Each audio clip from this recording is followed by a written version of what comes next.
มูลนิธิครูบาศรีวิชัยจังหวัดเชียงใหม่ขอเชิญชวนชายไทยผู้มีจิตเลื่อมใสในพระพุทธศาสนาและมีความศรัทธาในปฏิปทาและบารมีธรรมของครูบาเจ้าศรีวิชัยจำนวน9 คนที่มีคุณสมบัติคือมีอายุ20 ปีบริบูรณ์ขึ้นไปและบ่เกิน45 ปีบ่เคยอุปสมบทเป็นพระภิกษุมาก่อนบ่มีประวัติด้านอาชญากรรมบ่มีรอยสักบนร่างกายสามารถเข้าฝึกท่องจำคำขออุปสมบทได้ตามนัดหมายเพื่อเข้าอุปสมบทเนื่องในวันคล้ายวันถือกำเนิดของครูบาเจ้าศรีวิชัยตั้งแต่วันอาทิตย์ที่11ถึงวันจันทร์ที่19มิถุนายนพุทธศักราช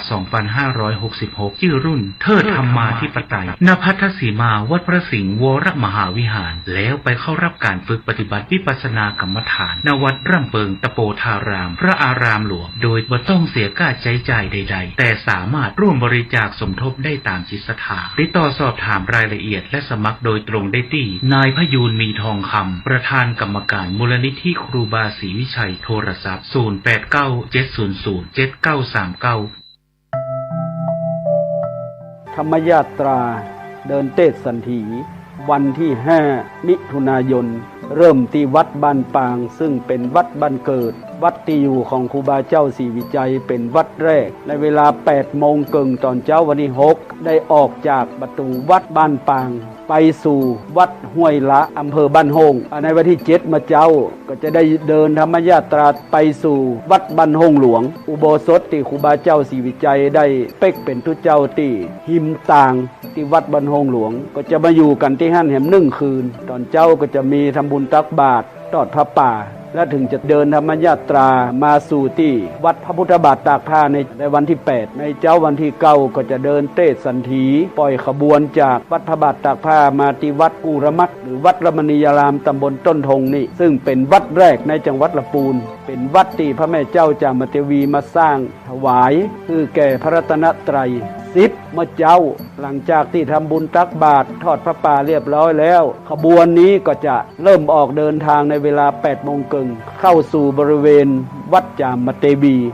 ในคืนวันที่10นี้ก็จะมีการสวดโนโกห้องจะมีการแสดงพระธรรมเทศนาแล้วก็ตอนเจ้าก็จะมีการทำบุญตักบาตรศีนานุปทานให้แก่ครูบาเจ้าศรีวิชัยในวันเจ้าวันที่11และในเวลา 17 นาฬิกานั้นก็จะมีการปล่อยขบวนฉะนั้นในฐานะที่หมู่เฮาทั้งหลายโดยเฉพาะคน10 จังหวัดภาคเหนือเชียงใหม่ลำพูนลำปางแพร่น่านพะเยาแม่ฮ่องสอนหรือว่าสุโขทัยหรือว่าจังหวัดตากก็ขอห้องเอิญเชิญชวนกันมาร่วมงานครูบาเจ้าศรีวิชัยตั้งแต่วันที่5เป็นต้นไปและสุดท้ายจะมาสิ้นสุดที่วัดพระธาตุเจ้าหฤทุนชัย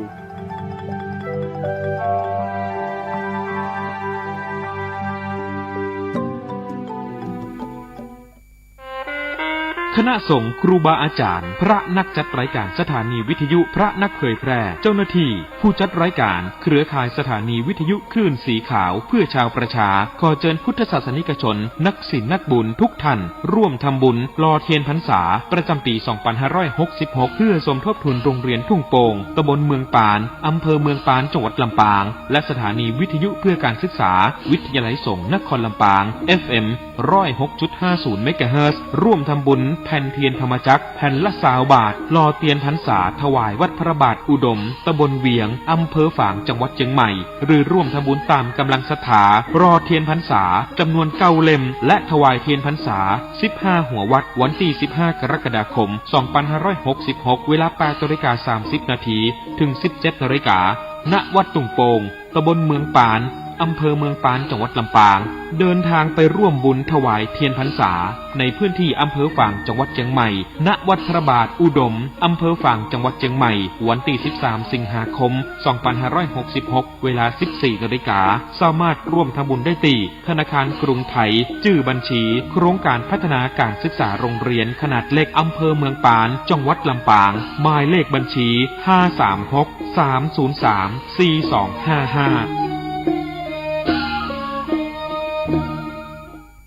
ข่าวสารเพื่อการประชาสัมพันธ์1 ไลน์1 แชร์ 1 โอกาสทางการศึกษาโรงเรียนวิสุทธิวิทยากรวัดบุญญาวาสวิหารพระอารามหลวงสังกัดสำนักบริหารงานคณะกรรมการส่งเสริมการศึกษาเอกชนกระทรวงศึกษาธิการรับสมัครนักเรียนใหม่ปีการศึกษาใหม่เรียนฟรีตลอดปีการศึกษาไม่เสียค่าใช้จ่ายในการเรียนตามโครงการเรียนฟรี15 ปีพร้อมรับทุนการศึกษาพร้อมโควต้าเรียนต่อมหาวิทยาลัยและวิทยาลัยของรัฐตามที่ต้องการคุณสมบัติเป็นนักเรียนชายและสามเณร1จบการศึกษาประถมศึกษาปีที่6รับ50รูปคน2จบการศึกษามัธยมศึกษาปีที่3รับ50รูปคนสนใจติดต่อได้ตั้งแต่บัดนี้เป็นต้นไปโรงเรียนวิสุทธิวิทยากรหลักสูตรการเรียนการสอนมีศักดิ์และสิทธิเท่าเทียมสถาบันการศึกษาของรัฐบาลทุกประการ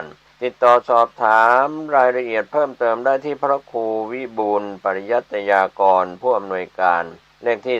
39ถนนพหลโยธินตำบลหัวเวียงอำเภอเมืองลำปางจังหวัดลำปางรหัสไปรษณีย์52000ติดต่อโทรศัพท์054 217 526เบอร์โทรศัพท์054-217-526ได้ในวันเวลาราชการกลับเข้าสู่ในช่วงรายการปกติของสถานีวิทยุ FM 104.50 เมกะเฮิรตซ์นะคุณโยมก็วันนี้เป็นกรณีพิเศษหลวงพี่เลียวจากรายการเดอะเฮียนภาคธรรมะเนาะโดยปกติก็จะจัดช่วง 5 ทุ่มจนถึงตี 1ซึ่งคุณโยมหลายท่านตื่นไม่ทันหรือหลับไปแล้วจัดรายการสดอันเนื่องมาจากว่าเป็นกรณีพิเศษเนื่องมาจากว่าเมื่อวันเสาร์ที่ผ่านมาซึ่งเป็นวันเกิดของพระพุทธศาสนาเป็นวันที่องค์พระสัมมาสัมพุทธเจ้านั้นพระองค์ได้ประสูติตรัสรู้แล้วก็ปรินิพพานเราจึงเรียกวันนั้นว่าเป็นวันวิสาขบูรณมีบูชาหลายๆท่านชาวเชียงใหม่นั้นก็เดินขึ้นดอยสุเทพกันเนาะบางคนก็พลาดไปไม่เป็นไรวันนี้เองเนี่ยโดยปกติแล้วทุกๆวันพระใหญ่ก็คือขึ้น15 ค่ำเอาละเดี๋ยวเนาะแป๊บหนึ่งเจริญพร พอดีแป๊บหนึ่งเนาะอันเนื่องมาจากว่าวันนี้เป็นกรณีพิเศษคุณโยมเนื่องมาจากว่าชาวต้นบุญธรรมสถานก็กำลังเสียงมันดีเลย์ก็ต้องบอกคุณโยมที่ฟังอยู่ทางสถานีวิทยุด้วยและทางช่อง YouTube ด้วยเนาะวันนี้กรณีพิเศษเพราะว่าผู้ปฏิบัติธรรมต้นบุญธรรมสถานก็ขอให้หลวงพี่นั้นได้ทำอโหสิกรรมให้และด้วยจากว่าเนื่องจากมันเป็นพิธีศักดิ์สิทธิ์เป็นพิธีที่ได้รับพระบรมพุทธานุญาตจากองค์พระสัมมาสัมพุทธเจ้าเป็นการขออโหสิคุณโยมไม่ใช่พิธีกรรมอื่นไม่ใช่พิธีกรรมแอบแฝงขอนู่นขอนี่ไม่ใช่แต่เป็นการขออโหสิกรรมต่อใครต่อพระรัตนตรัยต่อครูบาอาจารย์รวมไปถึงต่อผู้ที่เราเคยล่วงเกินทั้งที่ยังมีชีวิตและไม่มีชีวิตแม้กระทั่งเจ้ากรรมนายเวรไปจนถึงทุกภพทุกชาติก็เรียกว่าไปยังอนันตจักรวาลทั้งหมดทั้งมวลนั้นในวันนี้เราก็จะมาประกาศอโหสิกรรมอีกรอบหนึ่งอันนี้เป็นรอบพิเศษก็ทางอาจารย์ดร.กมลพรบัณฑิตยานนท์ต้นบุญธรรมสถานชลบุรีก็ขอเมตตามาหลวงพี่ก็ในฐานะที่พระอาจารย์ภัสกรนั้นท่านเป็นพระวิทยากรของต้นบุญธรรมสถานมาก่อนหลวงพี่ก็เลยต้องขออนุญาตทั้งหมดทั้งมวลนั้นเนี่ยเดี๋ยวก็ต้องขออนุญาตพระอาจารย์ภัสกรด้วยเป็นตัวแทนของท่านในการทำพิธีตรงนี้เวลาทั้งหมดก็ประมาณครึ่งชั่วโมงนิดๆเนาะคุณโยมท่านใดที่อยู่ทางบ้านก็ประกาศอโหสิกรรมไปพร้อมๆกันได้วิธีการก็คือคุณโยมต้องเคลียร์ใจตัวเองก่อนคุณโยมต้องพร้อมใจที่จะให้อภัยกับคนทุกคนไม่ต้องมีข้อยกเว้นใครก็ตามที่เรายกเว้นเขาเนี่ยในการอธิษฐานแล้วท่านคิดว่าเขาจะเว้นใครถ้าเขาจะขออโหสิกรรมบ้างยกเว้นไอ้และอีคนนี้เพราะฉะนั้นเนี่ยถ้าเราทำอโหสิกรรมโดยไม่มีข้อแม้การเคลียร์ใจทั้งหมดทั้งมวลมันจะหายไปทันทีโดยเฉพาะอย่างยิ่งคุณโยมที่เรียกว่าท ทำปาณาติบาตเอาไว้ทั้งตั้งใจและไม่ได้ตั้งใจกรณีของการทำแท้งหลวงพี่ก็ต้องบอกไว้เลยกรณีตรงนี้เนี่ยพระพุทธศาสนาไม่เคยปฏิเสธเรื่องของจิตวิญญาณแต่ก็ไม่พูดถึงเพราะมันจับต้องไม่ได้ดังนั้นนั่นเองหลายคนบอกว่าเจ้ากรรมนายเวรมักจะเกาะอยู่เสมอก็ไม่เป็นไรใครเห็นว่าเกาะก็ว่ากันไปแต่เราประกอบกรรมดีตรงนี้ประกอบอโหสิกรรมตรงนี้วันนี้เราทำความดีเขาจับเราอยู่10 นิ้วแน่นอนที่สุดชีวิตคนเนี่ยมาขออโหสิกรรมครั้งเดียวกับความดีสังฆทาน1 กระป๋องมันไม่พอมันก็แค่ค่าชีวิตแค่นั้นเหรอถ้าเราประกอบกรรมดีไปเรื่อยไอ้10 นิ้วเนี่ยเขาจะค่อยๆคลายลงอย่างน้อยยังเหลือ9 นิ้วก็ยังดีกว่าเกาะ10 นิ้วแล้วสักวันมันจะเคลียร์ไปหมดเอาล่ะเพราะฉะนั้นถ้าคุณโยมทั้งหมดทั้งมวลพร้อมแล้วให้ตั้งจิตให้เป็นความว่างเนาะพุทโธพุทโธเข้าไว้เดี๋ยวหลวงพี่ขออนุญาตประกาศอโหสิกรรมก่อนเลยเพราะเวลามีน้อย อ้าวนิ่งๆเนาะขอบรมพุทธานุญาตแด่องค์สมเด็จพระสัมมาสัมพุทธเจ้าทุกๆพระองค์พระอาจารย์นพพรอาทิตย์จวังโสพระอาจารย์สมบัติภูริปัญโยท่านอาจารย์แม่ชีเพียงเดือนธนสารพิพิธพระอาจารย์เกียรตินรงค์กิติวัฒโนและพระอาจารย์ภาสกรภูริวัฒโนผู้เริ่มต้นในการขอประกาศอโหสิกรรมให้กับเหล่าพรหมเทพเทวดาทั้งหลายสรรพสัตว์สรรพวิญญาณทั้งหลายให้ได้มาร่วมเมตตาให้อโหสิกรรมกับเหล่าผู้ร่วมประกาศและโมทนาความดีอันเป็นเมตตาและมหากุศลในครั้งนี้ขอจงประทานอนุญาตด้วยเถิดเดี๋ยวหลวงพี่จะตั้งนะโม3 จบขอให้ทุกท่านว่าพร้อมกันเนาะนะโมตัสสะภะคะวะโตอะระหะโตสัมมาสัมพุทธัสสะนะโมตัสสะภะคะวะโตอะระหะโตสัมมาสัมพุทธัสสะนะโมตัสสะภะคะวะโตอะระหะโตสัมมาสัมพุทธัสสะต่อไปหลวงพี่จะชุมนุมเทวดาก็ขอให้ทุกคนนั้นกำหนดในใจใครก็ตามที่เคยเป็นพี่เป็นน้องเป็นผู้ที่มีพระคุณของเราเป็นเจ้ากรรมนายเวรของเราบัดนี้เราก็มีจิตอันเป็นมหากุศลที่จะประกาศให้อโหสิกรรมก็เพื่อให้เป็นธรรมทายทานจึงขอเชิญท่านทั้งหลายทั้งปวงเหล่านั้นมาร่วมเป็นสักขีพยานแล้วก็ร่วมโมทนาและหากท่านที่มีจิตอันเป็นมหากุศลในการร่วมให้อโหสิกรรมก็ขอให้จิตนั้นส่งอโหสินั้นไปพร้อมๆกับเราก็ขอเชิญด้วยเอาละทุกท่านก็เตรียมกำหนดจิตตามเนาะหลวงพี่จะชุมนุมเทวดาสมันตาจักวาเรสุอัตระคาชันตุเทวตาสัทธัมมังมุนีราชาสาสุนันโดโมขดังสักเคกาเมจรูเปคิริสิขรตเตจันตาริเควิมาเนทิเประเทจะคาเมตรุวนาคาเนเคหาวัตุมหิเคเตอุมมาจยันตุเทวาชลาทาลเวสเมยคันธพนาคา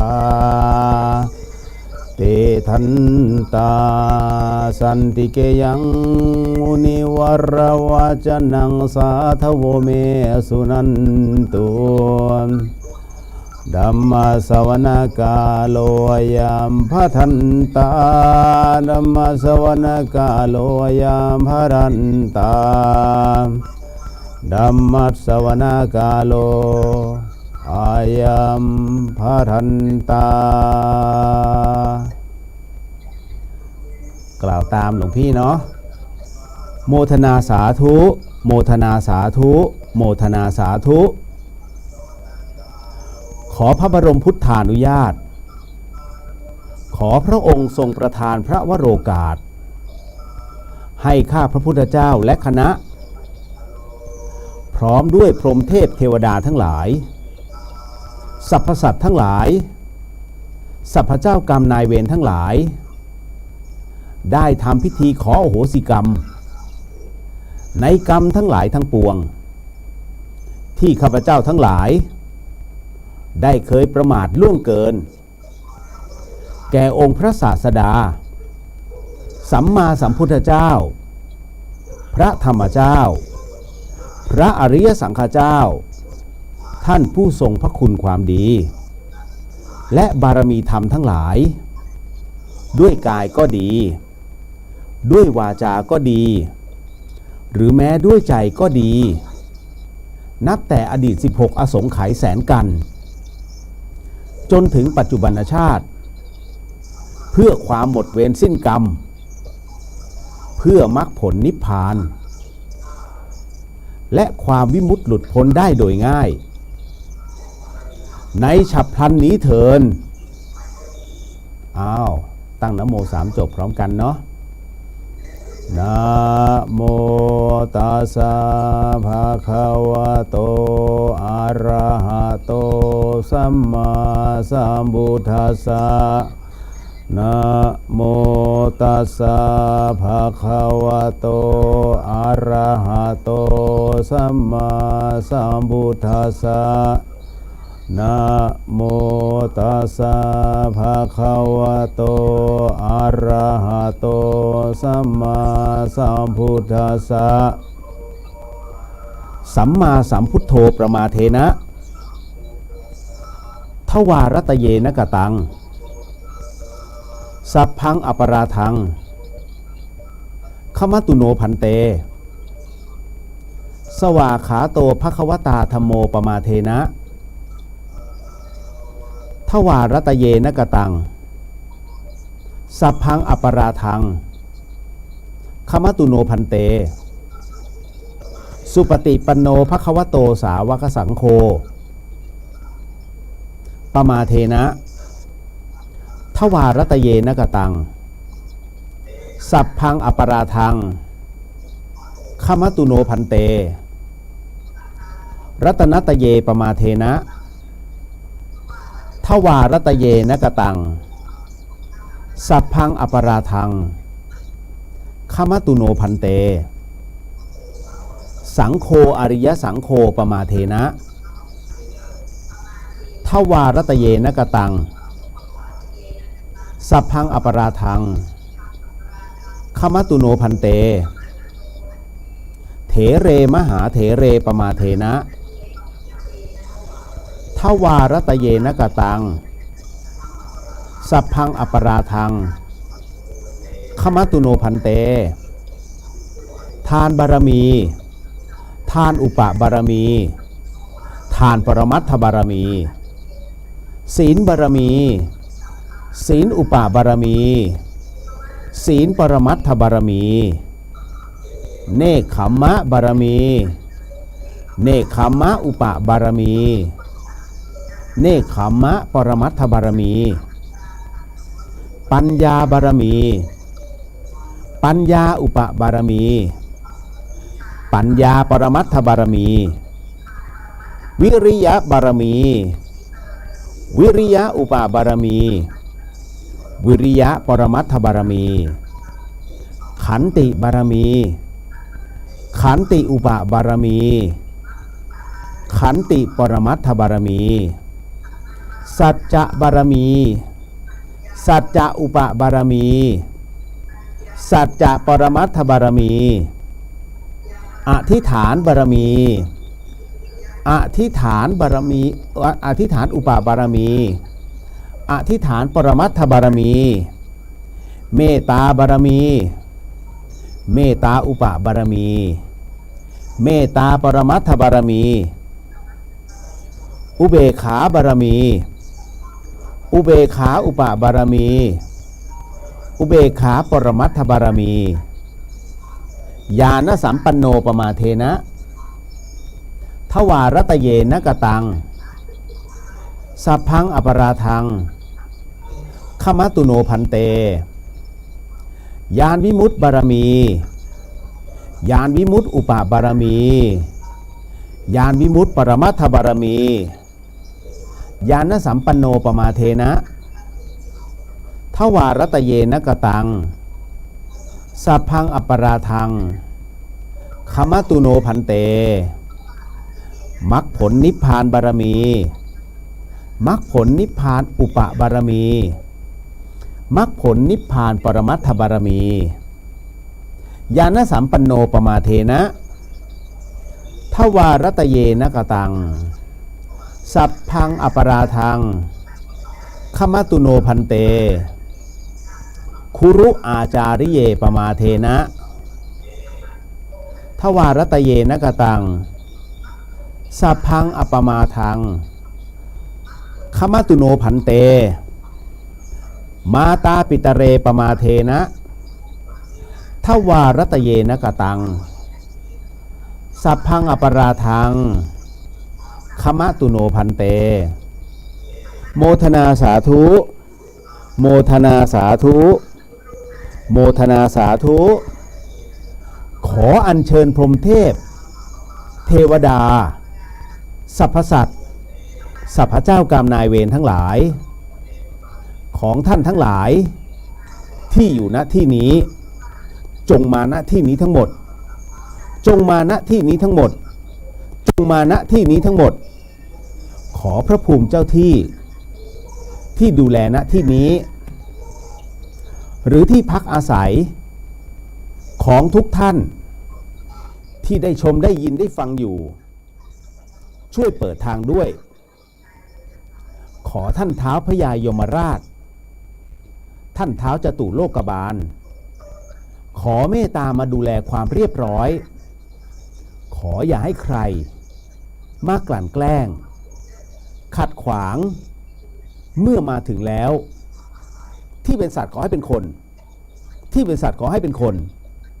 ที่เป็นสัตว์ขอให้เป็นคนที่เป็นคนแล้วขอให้เป็นคนโดยสมบูรณ์บริบูรณ์ที่เป็นคนแล้วขอให้เป็นคนโดยสมบูรณ์บริบูรณ์ที่เป็นคนแล้ว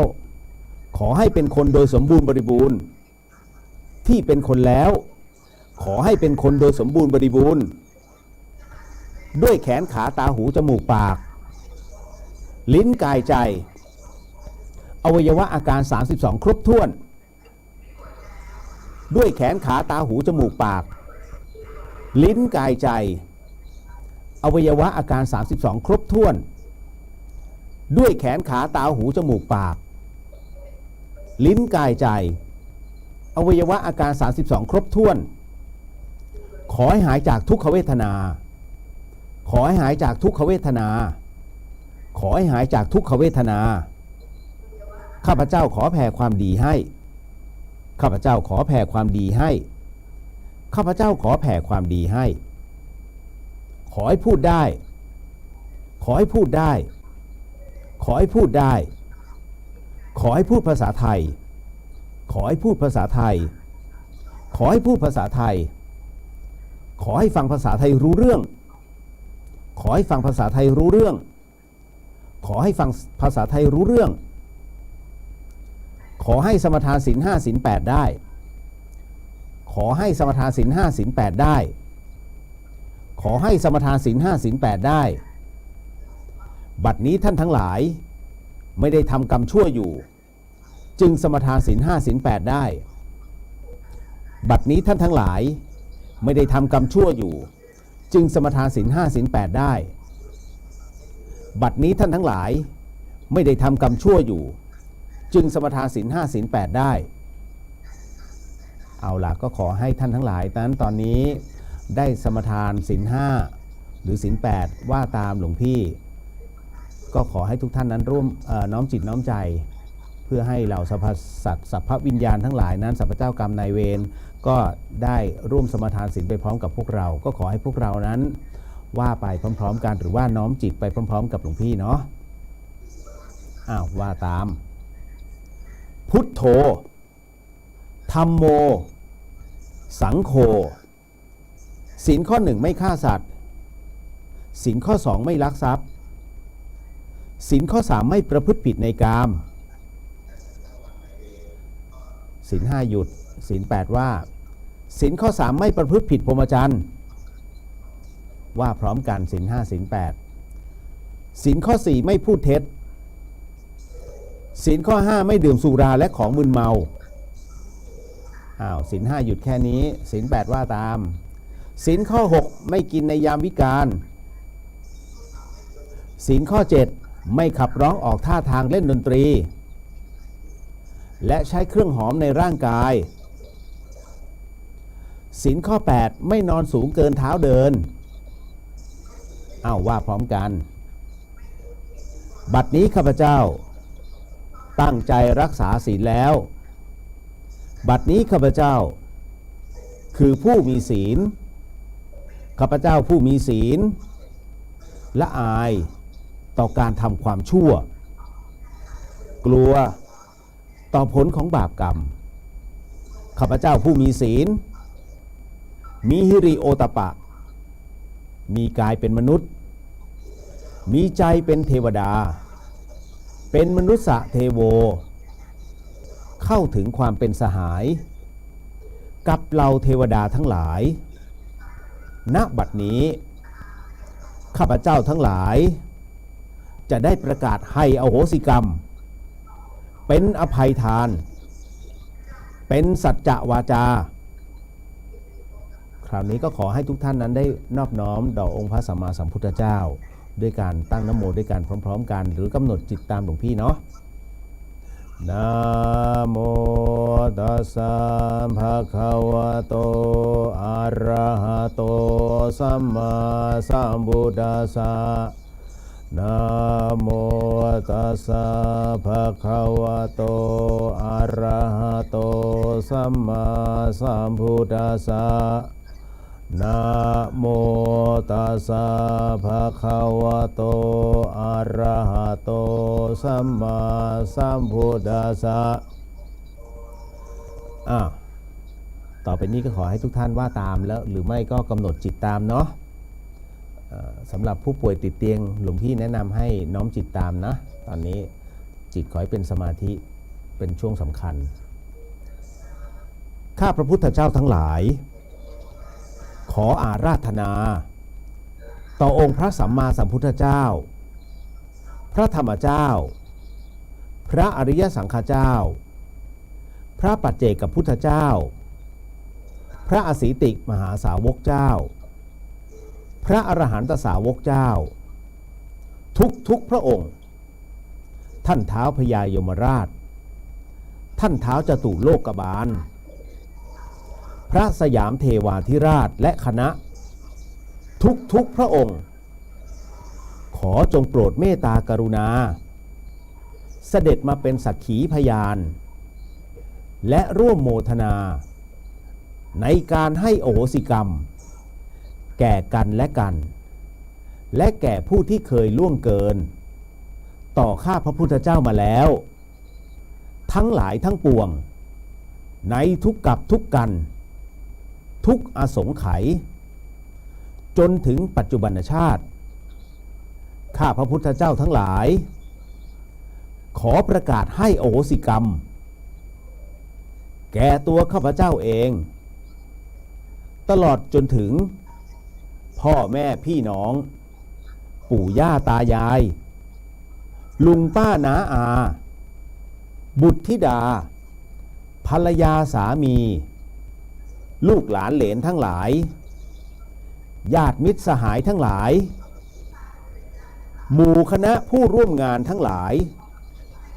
เจ้านายลูกน้องทั้งหลายคู่แข่งคู่ค้าคู่รักคู่แค้นคู่บุญคู่กรรมทั้งหลายครูบาอาจารย์ทั้งหลายอุปชาอาจารย์ทั้งหลายตลอดจนเทพเทวดามนุษย์สรรพสัตว์สรรพเจ้ากรรมนายเวรทั้งหลายทั้งปวงทุกท่านทุกพระองค์ที่เคยเข็นฆ่าทำร้ายรังแกปล้นจี้ลักขโมย เบียดบังยักยอกข่มขืนผิดประเวณีโกหกหลอกลวงต้มตุ๋นคดโกงตระบัดสัตว์หักหลังทรยศอักตันยูเสียดสีด่าว่าบังคับฝืนใจให้กินเหล้าเมายาทั้งแก่ตัวข้าพเจ้าเองหรือแม้ในบุคคลและสิ่งที่ข้าพเจ้ารักหวงแหนไม่ว่าชาตินี้ภพนี้หรือในภพชาติใดๆก็ตามในทุกกับทุกกันทุกอสงไขยเจตนาหรือไม่เจตนาต่อหน้ารับหลังรู้ไม่รู้อันเป็นเหตุให้ข้าพเจ้าทุกกายก็ดีทุกใจก็ดีข้าพเจ้าขออโหสิกรรมและให้อโหสิกรรมแก่ท่านทั้งหลายทั้งปวงจนหมดสิ้นตั้งแต่บัดนี้ตราบเท่าเข้าสู่พระนิพพานการอาฆาตพยาบาทสาปแช่งจองเวรจองกรรมใดๆที่ข้าพเจ้าได้เคยประกาศไว้หรือผูกใจเก็บไว้ในชาตินี้ภพนี้หรือในภพชาติใดๆก็ตามข้าพเจ้าขอให้อโหสิกรรมยกเลิกให้เป็นโมฆะทั้งสิ้นเพื่อให้หมดเวรสิ้นกรรมต่อกันและกันนับแต่บัดนี้ตราบจนถึงพระนิพพานขอให้เราท่านทั้งหลายที่อยู่พร้อมหน้ากันในที่นี้ตลอดจนถึงพ่อซื้อแม่ซื้อพ่อเกิดแม่เกิดพรหมเทพเทวดาที่ปกปักรักษาข้าพเจ้าทั้งหลายจงทราบว่าบัดนี้ข้าพเจ้าทั้งหลายได้ให้อโหสิกรรมแก่กันและกันแล้วและจะไม่เอาการกระทำใดๆทั้งหลายในอดีตมาเป็นเหตุทำร้ายทำลายหรือเบียดเบียนซึ่งกันและกันอีกต่อไปข้าพระพุทธเจ้าทั้งหลายขอโมทนาความดีกับสมเด็จพระสัมมาสัมพุทธเจ้าพระธรรมเจ้าพระอริยสังฆเจ้าพระปัจเจกพุทธเจ้าพระอสีติมหาสาวกเจ้าพระอรหันตสาวกเจ้าทุกพระองค์ท่านท้าวพญายมราชท่านท้าวจตุโลกบาลพระสยามเทวาธิราชและคณะทุกพระองค์ที่โปรดเมตตากรุณาเสด็จมาเป็นสักขีพยานในการให้อโหสิกรรมของข้าพระพุทธเจ้าทั้งหลายโมทนาสาธุโมทนาสาธุโมทนาสาธุด้วยอานิสงส์แห่งการให้อโหสิกรรมนี้ขอให้เจ้ากรรมนายเวรทั้งหลายทั้งปวงของข้าพเจ้าจงกรุณาให้อโหสิกรรมแก่ข้าพระพุทธเจ้าโดยง่ายเถิดโมทนาสาธุโมทนาสาธุโมทนาสาธุขอให้กรรมทั้งหลายทั้งปวงจงเป็นอโหสิขอให้กรรมทั้งหลายทั้งปวงจงเป็นอโหสิขอให้กรรมทั้งหลายทั้งปวงจงเป็นอโหสิขอให้วิบากกรรมชั่วและโรคภัยทั้งหลายทั้งปวงจงยุติการส่งผลขอให้วิบากกรรมชั่วและโรคภัยทั้งหลายทั้งปวงจงยุติการส่งผลขอให้วิบากกรรมชั่วและโรคภัยทั้งหลายทั้งปวง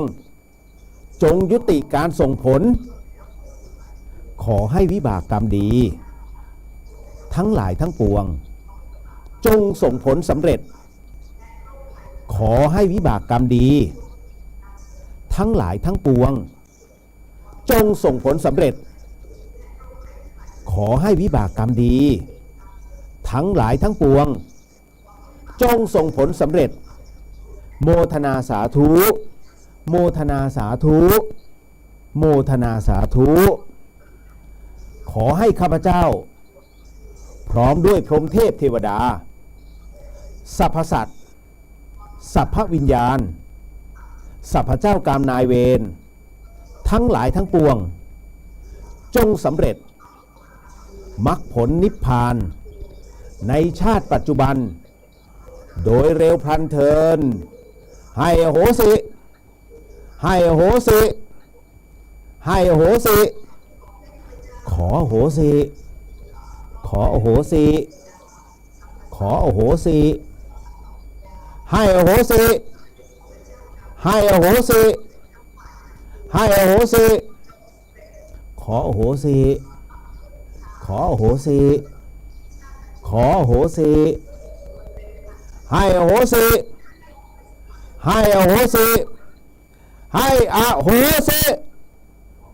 สาธุสาธุสาธุอนุโมทามิ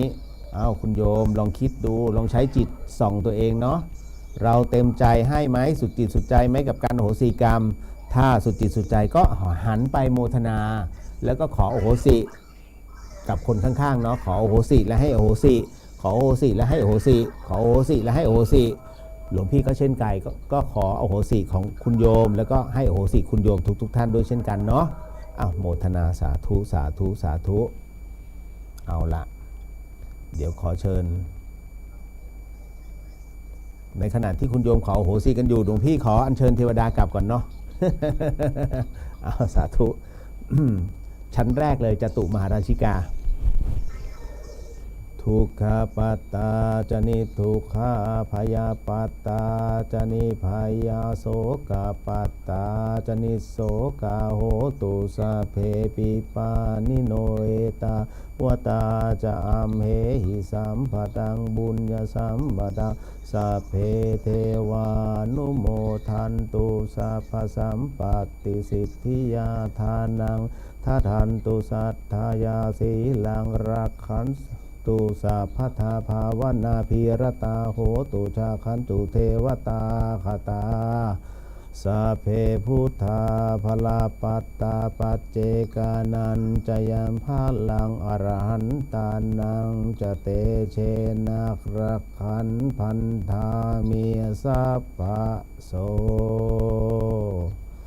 เจริญพรโมทนาสาธุก็หมดแล้วเนาะอาจารย์เนาะเข้าสู่ในช่วงของอาจารย์ดร.กมลพร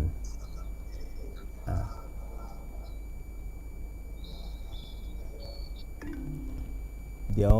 สำหรับคุณโยมทางบ้านหลวงพี่ยังไม่ได้ทักเนาะเดี๋ยวแป๊บหนึ่งพอดีติดทางคณะต้นบุญเป็นกรณีพิเศษก็ใช้พลังฟุ่มเฟือยหลวงพี่ ก็ณตรงนี้ท่านใดมีภารกิจก็ไปทำต่อเนาะแต่สำหรับสถานีวิทยุณตรงนี้ยังดำเนินการต่อจนถึง11 โมงด้วยกันหลวงพี่เองก็ ต้องบอกว่าขออภัยแป๊บหนึ่งยังไม่คุ้นเคยกับไมค์ใหม่เดี๋ยวเอาใหม่ยังได้อยู่เนาะคุณโยมณัฐสิทธิ์กราบนมัสการหลวงพี่เจริญพรคุณโยมพี่เจี๊ยบนมัสการเจริญพรป้าแก้วจากเมืองการเจริญพรสาธุสาธุนมัสการค่ะเจริญพรคุณโยมนัชชิตากราบนมัสการเจ้าค่ะเจริญพรคุณเหล่งโยมจิตนัชชากราบนมัสการหลวงพี่เจ้าค่ะเจริญพรแล้วก็คุณโยมบัวลมกราบนมัสการเจริญพรคุณโยมพิสูจน์จากเมืองตรังกราบนมัสการเจ้าค่ะสาธุเจริญพรคุณโยมสุนิสาเจริญพรคุณโยมพรกมลกราบนมัสการหลวงพี่เจ้าค่ะเจริญพร คุณโยมปาล์มกราบนมัสการค่ะหลวงพี่เจริญพรทักทายกันก่อนโยมอุไรกราบนมัสการค่ะหลวงพี่เจริญพรคุณโยมกุญชยากราบนมัสการค่ะหลวงพี่เจริญพรเนาะคุณปวิกรใช่ไหมกราบนมัสการเจ้าค่ะเจริญพรคุณโยมณภัสกราบนมัสการหลวงพี่ครับเจริญพรจ้ะก็มาเป็นเดี๋ยวนะตรงไหนบ้างเนี่ย คุณนัชชิตาคุณโยมนัชชิตาเจริญพรคุณโยมปนัดดาเจริญพรร้อนเนาะขันตินะคุณโยมเนาะเพราะว่ารอบด้านคุณโยมไปอยู่ในแหล่งที่เขาเรียกว่าอบายมุขสูง เพราะฉะนั้นเนี่ยตัว เทส1 2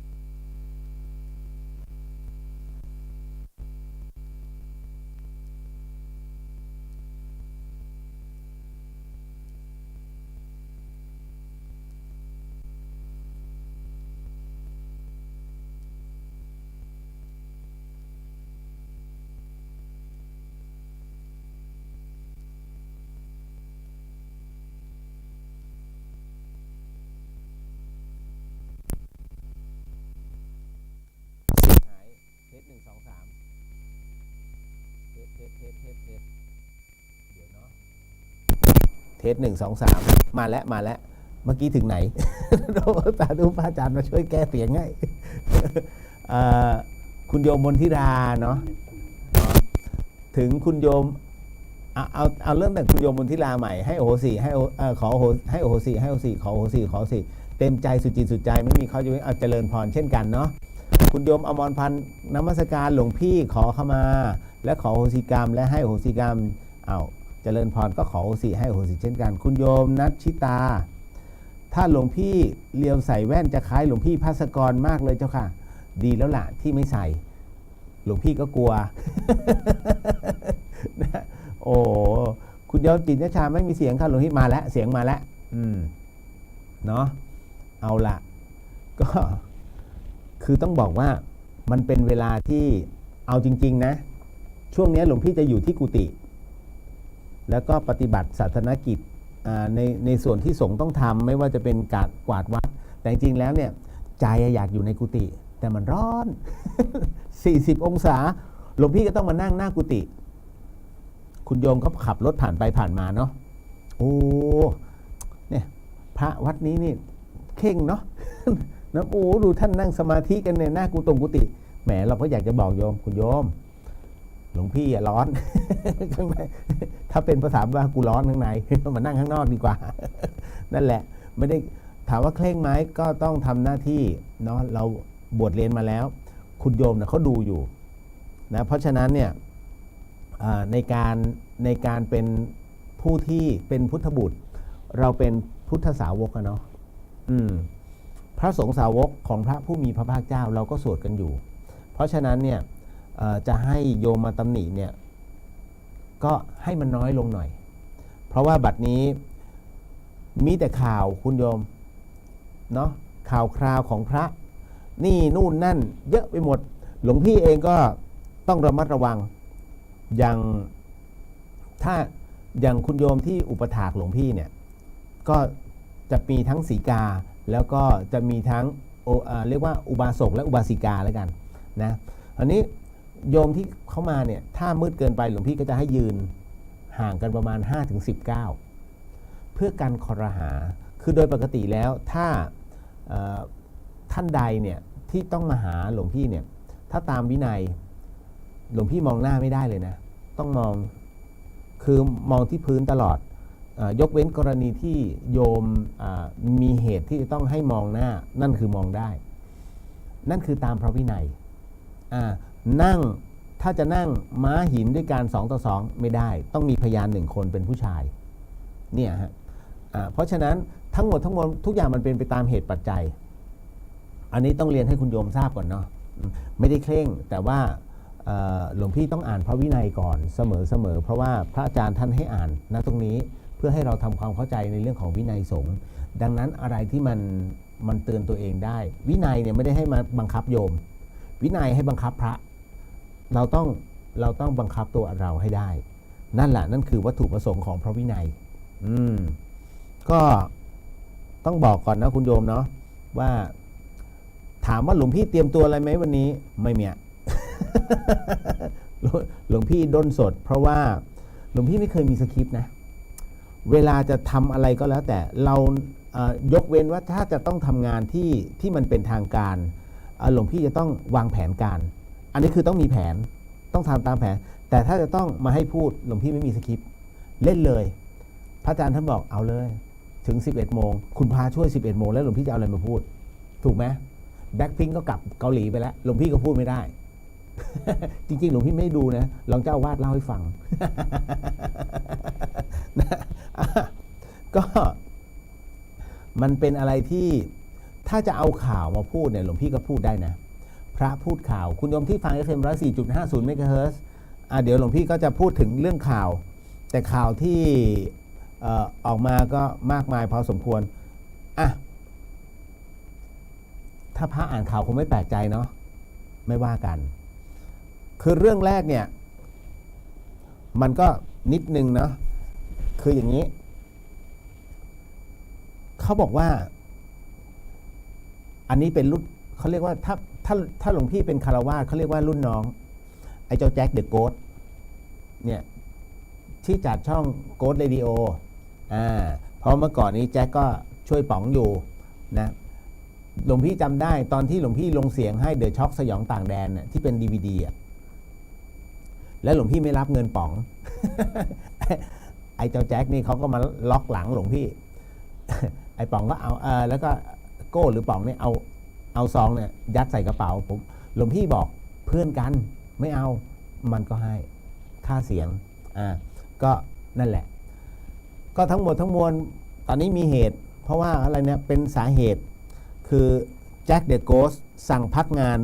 วีวีก็เป็นลูกน้องเขาเป็นลูกน้องคนสนิทในเรื่องของการจัดรายการเนี่ยก็หลายคนที่เป็นแฟนของ The Ghost Radio ก็น่าจะรู้จักวีวีเนาะผู้สื่อข่าวก็รายงานว่า The Ghost Radio นั้นโพสต์ประกาศจากทางรายการสั่งพักงานไม่มีกำหนดของทีมงาน The Ghost Radio ก็คือวีวีนั่นเองเจ้าแจ็ควัชรพลเนี่ยเขาก็บอกว่าเขาแถลงออกไปว่ามีความจำเป็นที่จะต้องแจ้งให้กับทุกท่านได้ทราบในเรื่องของการพักงานของทีมงานก็คือน้องวีวีก็ต้องบอกว่าพักไปแบบไม่มีกำหนดแหละซึ่งวีวีเองเนี่ยเขาก็บอกอยู่แล้วว่าเขาก็ผิดเองเขายอมรับคือเหตุการณ์มันหลวงพี่เข้าใจเนาะคือด้วยรูปแบบของมิจฉาชีพที่เข้ามาเนี่ยมันมีรูปแบบที่ต่างกันอันเนี้ยวีวีเขาก็เล่าให้ฟังว่าเหตุที่มันเกิดขึ้นเนี่ยมันเป็นเรื่องราวเพราะว่านอกจากเดอะโกสต์แล้วเนี่ยที่วีวีเขาทำเนี่ยเขาก็รับรีวิวถ้าจำไม่ผิดนะเพราะฉะนั้นเนี่ยเหมือนกับว่าพอรีวิวมีคนมาจ้างเขาเนี่ยประมาณว่า5 งานในการรีวิวแล้วก็โดยคิดมูลค่าเล็กน้อยแรกๆนี่ก็ยังได้เงินพอหลังจากนั้นเสร็จปุ๊บคือเขาเรียกว่าล่อเหยื่อก่อนมิจฉาชีพจะล่อเหยื่อก่อนเหมือนกับหลอกให้ลงทุนเสร็จปุ๊บเอาคืนกำไรเสร็จปุ๊บพอครั้งที่3ครั้งที่4ครั้งที่5ครั้งที่4เนี่ยปรากฏว่าเงินไม่ได้แล้วก็ต้องบอกว่าให้โอนตรงนี้บีวีก็จัดการโอนโดยอ้างว่าคือเขาไม่มีเงินที่จะโอนไปแล้วเพราะไม่งั้นเดี๋ยวจะไม่ได้เงินอีกจำนวนที่ติดค้างอยู่ก็เลยขอยืมแจ็คเนี่ยเป็นอะไรที่รักลูกน้องก็เลยโอนให้เป็นเงินจำนวนพอสมควรเลยทีเดียวนั่นแหละโอนให้เสร็จคือวีวีเขาก็บอกว่าจะเอาไปให้เหมือนกับ เอาไปโปะค่าที่ที่เป็นหนี้เขาอยู่แจ็คก็ให้ไปแต่หลังจากนั้นเสร็จปุ๊บเขาบอกว่ามิจฉาชีพบอกว่าเกินเวลาคุณต้องโปะเงินเพิ่มโอ้โหเดือดร้อนอีกรอบหนึ่งเห็นไหมเข้าในลักษณะของการขูดรีดเงินวิวีเขาเลยจำเป็นอันนี้จากเหตุที่หลวงพี่ได้ติดตามข่าวเนาะนะตรงนี้วิวีเขาเลยต้องไปยืมเงินอีกก้อนหนึ่งจากแจ็คจนสุดท้ายเนี่ยแจ็คเขารู้นะก็เลยสั่งพักนะตรงนี้เพราะถือว่าทำผิดวิวีเขาก็ยอมรับว่าเขาผิดนั่นแหละแต่เข้าใจหลวงพี่เข้าใจนะกรณีตรงนี้คุณผู้ฟังเขาเรียกพอสติมันแตกเนี่ยมันคิดอะไรไม่ออกที่หลวงพี่อ่านตรงนี้หลวงพี่ไม่ได้ซ้ำเติมใครแต่หลวงพี่จะบอกว่าหลักธรรมะชี้ให้เห็นในเรื่องของ 1. ความรอบคอบ 2. ความโลภ 3. ในเรื่องของสติเข้าใจใช่ไหมฮะอย่างกรณีความรอบคอบเนี่ยเข้าใจขาดความรอบคอบในการไตร่ตรองในเรื่องของการรีวิวซึ่งมันมีข่าวอยู่แล้วด้วยความโลภที่เราเคยได้จำหลวงพี่บอกเลยใช่ไหม2 งานแรกวิวีเขาได้ปัจจัยนั่นแหละผลตอบแทนที่ได้กลับมาพอ3เริ่มแบ่งพอ4ปุ๊บเห็นผลเลยมันเริ่มให้โอนอันนี้เริ่มแล้วแต่คนเราเนี่ยการลงทุนการเสียเงินไปอารมณ์เนี้ยมันคือการคล้ายๆการพนันคุณโยมการพนันเนี่ยเวลาเราเล่นตาแรกเขาล่อเหยื่อพอตา2เขาเริ่มกินพอเริ่มกินเสร็จปุ๊บมันยังเท่าทุนพอเริ่มตา3ปุ๊บเขากินอีกพอเราเสียเนี่ยเป็นคุณโยมจะโปะมากขึ้นไหมเพื่อให้ถอนทุนทุกคนจะคิดอย่างนี้ต้องถอนทุนให้ได้แล้วก็เสียแล้วก็เสียแล้วก็เสียเห็นไหมนี่เขาเรียกว่าไฟไหม้10 ครั้งยังไม่เท่ากับติดการพนันเสียการพนันครั้งเดียวนั่นคือหมดไฟไหม้ยังเหลือที่ดินติดการพนันที่ดินก็ไม่เหลือกรณีของโยมน้องวีวีเนี่ยอารมณ์เดียวกันว่าเฮ้ยโอนเงินไปแล้วแต่เขาบอกว่าหมดมันเกินเวลาต้องโอนใหม่เห็นไหมนั่นคือเสียจริงๆหยุดแค่นั้นก็จบแล้วแต่ว่าอันเนี้ยมันแน่นอนไงเพราะเขาล่อเหยื่อไปแล้วนี่มันปฏิเสธไม่ได้แต่ในส่วนของสติตรงนี้ทำไมถึงต้องบอกว่าใช้สติใช้สติถูกต้องมันต้องมีสติเพราะถ้าโยมไม่มีสติปัญญาไม่เกิดคุณโยมสังเกตไหมหลวงพี่เชื่อมั่นว่าหลายๆคนนักจะเจอเหตุการณ์ประเภททำให้สติแตกโดยเฉพาะอย่างยิ่งคุณผู้หญิงจะร้องกรี๊ดช่วยอะไรไม่ได้นะช่วยให้คนหันมามองแล้วก็เดินต่อโลกปัจจุบันเป็นอย่างนี้กับกรี๊ดอีกทีนึงคือโยมหันมาแล้วกูถ่ายคลิปใครได้ก่อนโพสต์ก่อนถือว่าได้ยอดไม่ได้สนใจช่วยเหลือเพราะฉะนั้นเรื่องกรี๊ดคุณโยมจบไปเลยกรี๊ดแค่กรี๊ดจงใช้สติและปัญญาข่มใจแล้วก็ใช้สติอย่างรวดเร็วนั่นแหละเพราะกรี๊ดไม่ช่วยอะไรเลยคนที่กรี๊ดมากๆกรี๊ดความกลัวมันทำให้กรี๊ดถูกไหมแต่คราวนี้เมื่อกลัวมากๆความกรี๊ดหายไปความกล้าเข้ามาการกรี๊ดของคุณผู้หญิงเป็นการรีดเอาความอ่อนแอออกจากจิตเป็นการระบายออกไปนั่นคือความอ่อนแอจากจิตของพลังแห่งความเป็นผู้หญิงเป็นเพศที่อ่อนแอแต่พอถึงตรงนั้นเสร็จปุ๊บจุดหนึ่งอันนี้คุณผู้หญิงจะรู้ดีเมื่อถึงจุดหนึ่งขึ้นมา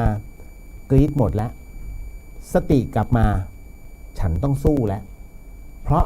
ไม่มีใครช่วยฉันได้แล้วยกเว้นคุณโยมเกิดมาเพื่อยอมตายอย่างเดียวไม่ยอมต่อสู้ถูกไหมเพราะฉะนั้นกรณีตรงนี้สติสำคัญแต่คุณโยมจะกรี๊ดเพื่อถ้าคุณโยมหยุดกรี๊ดแล้วเอาสติเข้ามาเหมือนกับกลัวจนไม่กลัวนะเข้าใจคำนี้เนาะนี่แหละเพราะมันถึงขีดสุดแล้วพอขีดสุดกลับมาปุ๊บสติเริ่มกลับมามันมี2 อย่างสติแตกจนบ้ากับสติเรียกสติกลับมาจนเกิดปัญญาคาบเกี่ยวกันมากอันนี้เข้าใจเนาะเอาละต่อมาคือด้วยเหตุปัจจัยเนี่ยอะไรหลายๆอย่างก็พอสมควรในเรื่องของ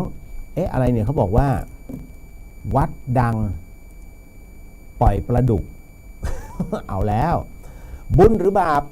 วัดดังปล่อยปลาดุก4 ตันลงเจ้าพระยาชาวเน็ตซัดนี่แหละโอ้โหหายนะมาแล้วแห่งเขาเรียกเอเลี่ยนสปีชีส์โอ้โหใครอ่ะเดี๋ยวขอหลวงพี่อ่านบุญหรือบาปวัดดังปล่อยปลาดุก4 ตันลงเจ้าพระยาวันวิสาขบูชาชาวเน็ตซัดหายนะแห่งเอเลี่ยนสปีชีส์กรณีวัดดังไม่บอกวัดมีพิธีทำบุญปล่อยปลาเรียกว่าปล่อยชีวิตสรรพสัตว์ด้วยการปล่อยปลา 4,000 กิโลเพื่อเป็นพุทธบูชาในวันวิสาขบูชาโดยกิจกรรมจะเริ่ม 9 โมงเช้าใต้สะพานพุทธยอดฟ้านะ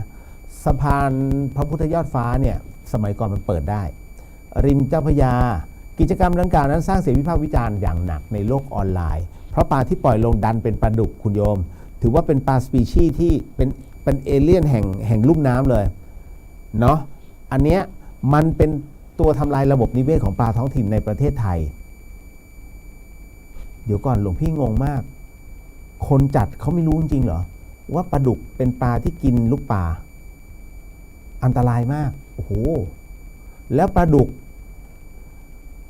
ปัจจุบันเขาเลี้ยงที่ไหนคุณโยมมีสติก่อนนะจะปล่อยปลาอย่าไปปล่อยปลาดุกนะปลาดุกเนี่ยส่วนใหญ่เป็นปลาดุกเลี้ยงตามบ่อเพื่อเขาใช้เป็นมังสาเป็นอาหารถูกไหมแต่คราวนี้ปลาดุกที่โดนเลี้ยงด้วยอาหารที่มันมีส่วนผสมต่างๆเพื่อให้มันตัวใหญ่อันนั้นน่ะพอเราเอาไปปล่อยปุ๊บเนี่ยมันจะไม่ได้กินแบบนั้นมันซัดเรียบเลยนะเพราะฉะนั้นปลาดุกเนี่ยห้ามปล่อยเด็ดขาดลงในแม่น้ำอันตรายมากคุณโยมบุญหรือบาปตรงนี้ดร.นศผานิตวงศ์นักวิชาการอิสระผู้เชี่ยวชาญด้านระบบนิเวศน้ำจืดเนี่ยท่านก็บอกว่าเคยโพสต์ Facebook ส่วนตัวไปแล้วถึงผลกระทบของปลาดุกต่อระบบนิเวศในเรื่องของแหล่งน้ำเนี่ยแต่หลายคนก็ยังไม่ทราบนะคือใจความสำคัญก็คือปล่อยปลาดุก1 ตันเนี่ยเราจะสูญเสียปลาท้องถิ่นประมาณ 1.8 ล้านชีวิตต่อปีในจำนวนนี้อาจจะเป็นลูกปลาเศรษฐกิจปลาที่หายากหรือว่าปลาท้องถิ่นเปรียบเสมือนเขาเรียกเอาเสือหรือเอาสิงโตเนี่ยมาปล่อยลงในหมู่บ้านน่ะเพื่อให้มันหากินโดยที่คุณเองเนี่ยไม่มีทางสู้เลยถูกต้องปลาดุกนี่กินหมดเลยนะคุณลองสมมุตินะคุณแค่ลงไปในบ่อปลาดุกเล่นๆแหละที่มีเป็นพันๆตัวแล้วคุณนอนนิ่งๆมันตอดเลยนะมันทั้งตอดมันทั้งกัดเลยนะมันนึกว่าเนื้อจริงๆโอ้อันตรายมากอย่างไรก็ตามชาวเน็ตต่างมองกันว่าคนไทยยังขาดความรู้เรื่องการปล่อยสัตว์เพื่อทำบุญสะเดาะเคราะห์จริงๆไม่ได้ขาดความรู้อันเนี้ยคนที่คิดรูปแบบตรงนี้หลวงพี่เปรียบเสมือนเต่าคนที่คิดเรื่องแบบนี้ขึ้นมาได้เปรียบเสมือนเต่าทำไมล่ะจึงเปรียบเสมือนเต่าอายุยืนหรือไม่ใช่เพราะเต่าไม่เคยเห็นกระดองตัวเองดังนั้นเนี่ยเราผู้อยู่ด้านนอกเราจึงเห็นกระดองเต่าว่าลายนี้แต่ตัวมันไม่เคยเห็นตัวมันเลยนี่เพราะฉะนั้นนะตรงนี้เวลาทำอะไรเนี่ยคิดแล้วถามคนอื่นก่อนอย่าเอาตัวเองเป็นศูนย์รวมจักรวาลเพราะถ้าคุณโยมเอาศูนย์รวมตัวเองเป็นศูนย์รวมจักรวาลนั้นนี่มันจะกลายเป็นแบบนี้ผลที่มันเกิดขึ้นดังนั้นเขาจึงเป็นกลุ่มบุคคลเพื่อมีการจัดประชุมคนนอกจะมาเข้ามามีความเห็นนี่นู่นนั่นปล่อยเขาแต่ถ้าความเห็นที่ส่งเข้ามาแล้วเนี่ยเขาติงกันเป็นที่เรียบร้อยเนี่ยนั่นคือคุณโยมเห็นกระดองตัวเองแล้วนั่นแหละมันจึงต้องตัดสินใจแต่ถ้าทั้งหมดทั้งมวลบอกว่าไอ้ปลาดุกเนี่ยเขาตัดสินใจร่วมกันตายเต่าทั้งหมด ต่างเห็นกระดองซึ่งกันและกันแต่ไม่เห็นของตัวเองเพราะฉะนั้นไม่ได้เลยนะคุณโยมเรื่องการปล่อยกบปล่อยหอยปล่อยปูยิ่งปลาไหลไปปล่อยลงแม่น้ำไม่ได้น้ำตายคุณโยมเข้าใจใช่ไหมปลาไหลเนี่ยมันต้องมีเลนให้เขาเพื่อเขาอยู่ในรูปลาไหลแม้มันจะเป็นขึ้นชื่อว่าปลาก็จริงแต่มันต้องมีเลนเป็นตัวซับความชื้น นั่นแหละอย่างที่หลวงพี่บอกอะชีวิตคนเราที่ดิ้นรนเนี่ยมันก็เหมือนกับหอยทากหอยทากที่มันค่อยๆคืบไปชีวิตหอยทากน่ะเป็นชีวิตที่เรียกว่าพอๆกับสล็อตเขาเรียกว่าอยู่ในช่วงอันตรายของชีวิตเนี่ยเกือบ 95% เพราะมันไม่รู้หรอกว่ามันจะโดนล้อรถเหยียบเมื่อไหร่หรือคนเดินมาเหยียบมันเมื่อไหร่แกลบเรียบร้อยตายคาเท้าเพราะฉะนั้นกรณีตรงนี้ชีวิตมันเนี่ยสุ่มเสี่ยงมากเพราะฉะนั้นจุดหมายหอยทากอยู่ไหนคุณรู้ไหมไม่รู้ตัวมันก็ไม่รู้หอยทากจะรู้อย่างเดียวว่าขอให้มันปลอดภัยแล้วมันก็หากินใบไม้ไปนั่นน่ะกินน้ำค้างที่ค้างอยู่แค่นั้นเลยนี่คือหอยทากแล้วคนเนี่ยที่บอกว่าท้อชีวิตเหลือเกินคุณดูหอยทากดิมันเสี่ยงมากเลยทุกวันนะเพราะฉะนั้นอย่าไปยอมแพ้หอยทากนี่แหละค่อยเป็นค่อยไปคุณกำลังฟัง 104.50 เมกะเฮิรตซ์นี่คือสถานีวิทยุเพื่อการศึกษาพระพุทธศาสนาและสังคม FM 104.5 เมกะเฮิรตซ์คุณโยมหลวงพี่เลียววันนี้ก็จัดรายการสดเลยเนาะ มาอีกข่าวหนึ่งแล้วกันพระอ่านข่าวไม่เห็นแปลกถูกไหม คือมันมีวัดหนึ่งวัดนี้ต้องบอกก่อนถ้าตามข่าวนะคุณโยมอยู่ที่ระยองบอกชื่อเลยแล้วกันวัดโขดทิมธารามวัดโขดทิมธารามอยู่ที่เมืองระยองคุณโยมคือเรื่องนี้เกิดขึ้นเมื่อวันที่27เมื่อเดือนที่แล้วก็มีสาวชาวบ้านคนหนึ่งเนี่ยเขาไปเจอเรื่องราวประหลาดแต่ว่าประทับใจก็คือในขณะที่เธอผู้นี้ปล่อยปลาอยู่ที่ริมแม่น้ำระยองหลังวัดปรากฏว่าเกิดมีปลาในแม่น้ำระยองเนี่ยโผล่ขึ้นมาแล้วมาเต้นระบำโชว์นี่ทำให้คุณโยมซึ่งไปปล่อยปลาตรงนั้นเนี่ยชื่อว่าคุณโยมรุ่งเรืองนะก็เล่าแล้วก็ชี้ให้ดูปลาในแม่น้ำระยองที่พบว่าปลามันกำลังเต้นระบำคือบรรยากาศตอนนั้นเนี่ยในขณะนั้นเนี่ยเธอยืนยันว่าเป็นเสียงของช่วงขณะที่พระสวดมนต์จากบนศาลาวัดมันดังลงมาก็เป็นเหตุให้ปลานั้นมาเต้นระบำโชว์เธอกระทั่งเธอก็ปล่อยปลาเสร็จจึงเข้าไปสอบถามเหตุการณ์ดังกล่าวก็พบกับพระอาจารย์ท่านชัยยศอากินจโนผู้ช่วยเจ้าอาวาสซึ่งท่านก็ได้แจ้งว่าไอ้ปลาที่มันขึ้นมาที่มันเต้นระบำที่คุณโยมพบเจอบ่อยๆเนี่ยเมื่อเวลาน้ำใหม่ๆเนี่ยที่มันเกิดจากน้ำฝนหรือว่าน้ำที่เขาปล่อยมาจากทางต้นน้ำเนี่ยพอมาไหลลงมาเสร็จปุ๊บก็จะมาเจอพวกนี้มันก็จะมาดีดาเต้นระบำเป็นประจำส่วนเสียงสวดมนต์ที่ปลาได้ยินนั้นมันเรียกว่าเป็นเครื่องเสียงที่ทางวัดนั้นเปิดเอาไว้คอยต้อนรับสาธุชนที่มาทำบุญตรงนี้นี่เองเนี่ยพระอาจารย์ชัยยศท่านก็ได้บอกกับโยมคนนั้นว่าที่เชื่อว่าปลามาเต้นระบำโชว์ได้ยินเสียงสวดมนต์น่ะจริงๆแล้วไม่ใช่มันเป็นเรื่องของความเชื่อแต่ท้ายที่สุดแล้วก็มันก็เป็นเรื่องที่ปลานั้นน่ะมันเหมือนกับเปลี่ยนน้ำนั่นแหละเพราะฉะนั้นก็เก็ตเนาะหลายท่านก็นะมาอีกเรื่องราวดีไหมคือเรื่องราวนี้ต้องบอกว่าเขาบอกว่าสามีงงเจอหมาจากที่ไหนก็ไม่รู้ยืนจ้องหน้าบ้านมันยืนจ้องอยู่3 เดือนก่อนรู้ว่าภรรยามีความลับน่าสนใจมากเขาบอกอย่างนี้คุณโยมว่ากลายเป็นเรื่องราวสุดน่ารักในโลกออนไลน์ขึ้นมาเมื่อเว็บไซต์ SKO1 นะเขาเผยเรื่องราวจากครอบครัวหนึ่งในประเทศเกาหลีที่ถูกนำมาเผยแพร่นะทางช่อง YouTube ของSBS TV คือมันมีสามีรายหนึ่งเขาได้เผยถึงเหตุการณ์ประหลาดที่มันเกิดขึ้นมาเป็นระยะเวลา3 เดือนด้วยกันคุณโยมเนื่องจากว่ามีสุนัขแปลกหน้าสีขาวตัวหนึ่งมาคอยยืนจ้องด้อมมองจ้องนะอยู่ที่หน้าบ้านจ้องทุกวันแต่ ไม่ว่ายังไงก็ตามเนี่ยมันก็ไม่ยอมเข้ามาหาทำให้เกิดความสงสัยว่าเอ๊ะมันต้องการอะไรคือ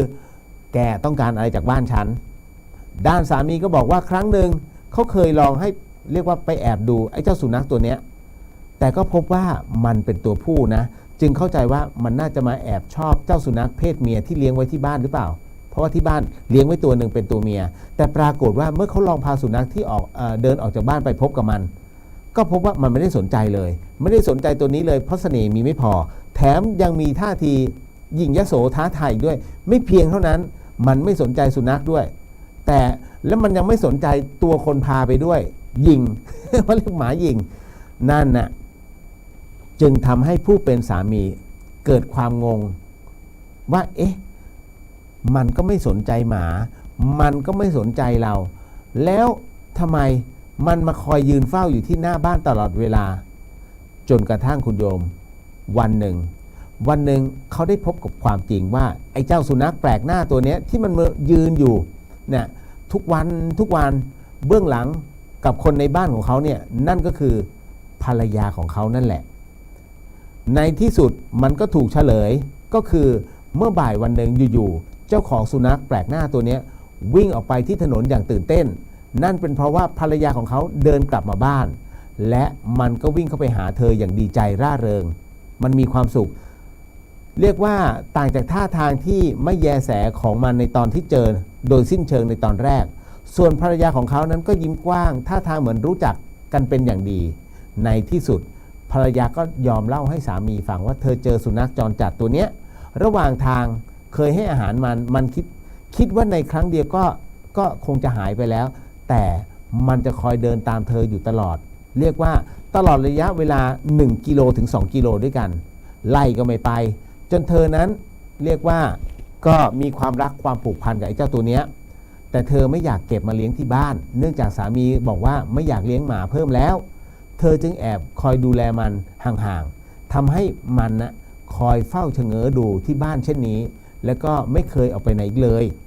นอกจากนี้ภรรยาก็ยังเผยว่าเธอสนิทกับมันมากที่นอกบ้านเธอตั้งชื่อให้มันว่า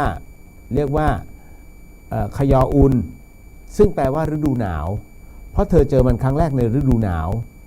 อย่างไรก็ตามเนี่ยแม้ว่าเธอจะใจดีกับมันและใช้เวลาเดินไปกับมันในเวลานานๆราวกับมันเป็นบริการส่วนตัวแต่มันก็รู้งานนะเมื่อเดินมาถึงบ้านปุ๊บมันจะแยกออกไปนอนอยู่ใต้ต้นไม้ห่างๆไม่เคยตามเข้ามาในบ้านและก็ไม่เคยสร้างปัญหาใดๆกับครอบครัวตลอดระยะเวลา3 เดือนที่ผ่านมาด้านสามีเมื่อได้พบเจอเรื่องราวทั้งหมดแล้วก็เห็นว่าเจ้าขยออุนเนี้ยประพฤติตัวเป็นเด็กดีมีมารยาทดีในที่สุดเขาก็ใจอ่อนตัดสินใจให้มันเข้ามาในบ้านได้อนุญาตให้มันมาเป็นสมาชิกเพิ่มอีกตัวภรรยาดีใจมากรีบพามันไปตรวจเช็คร่างกายแล้วก็พบว่ามันมีสุขภาพแข็งแรงดีก่อนที่จะพากลับมาแล้วก็พาเข้าบ้านในครั้งแรกทั้งยังมีเจ้าหน้าที่นั้นมาช่วยฝึกสอนแล้วก็ช่วยทำความคุ้นเคยให้กับมันอีกทั้งไอ้เจ้าขยออุนนั้นก็ยังปรับตัวได้ดีในฐานะสุนัขที่มีเจ้าของไม่ใช่สุนัขจรจัดอย่างที่เคยเป็นส่วนเจ้าสุนัขอีกตัวนึงที่บ้านนั้นไม่ได้อิจฉาสมาชิกตัวใหม่พวกมันเข้ากันได้ดีแม้เรื่องราวนั้นจะเริ่มต้นอย่างเรียกว่าชวนสงสัยแต่ปริศนามันก็ถูกเฉลยในช่วงท้ายน่ารักมากคุณโยมเห็นไหมนี่ ถ้าเป็นอย่างนี้น่ารักน้องหมาก็ต้องบอกว่าทุกๆเรื่องราวย่อมมีที่มาที่ไปเอา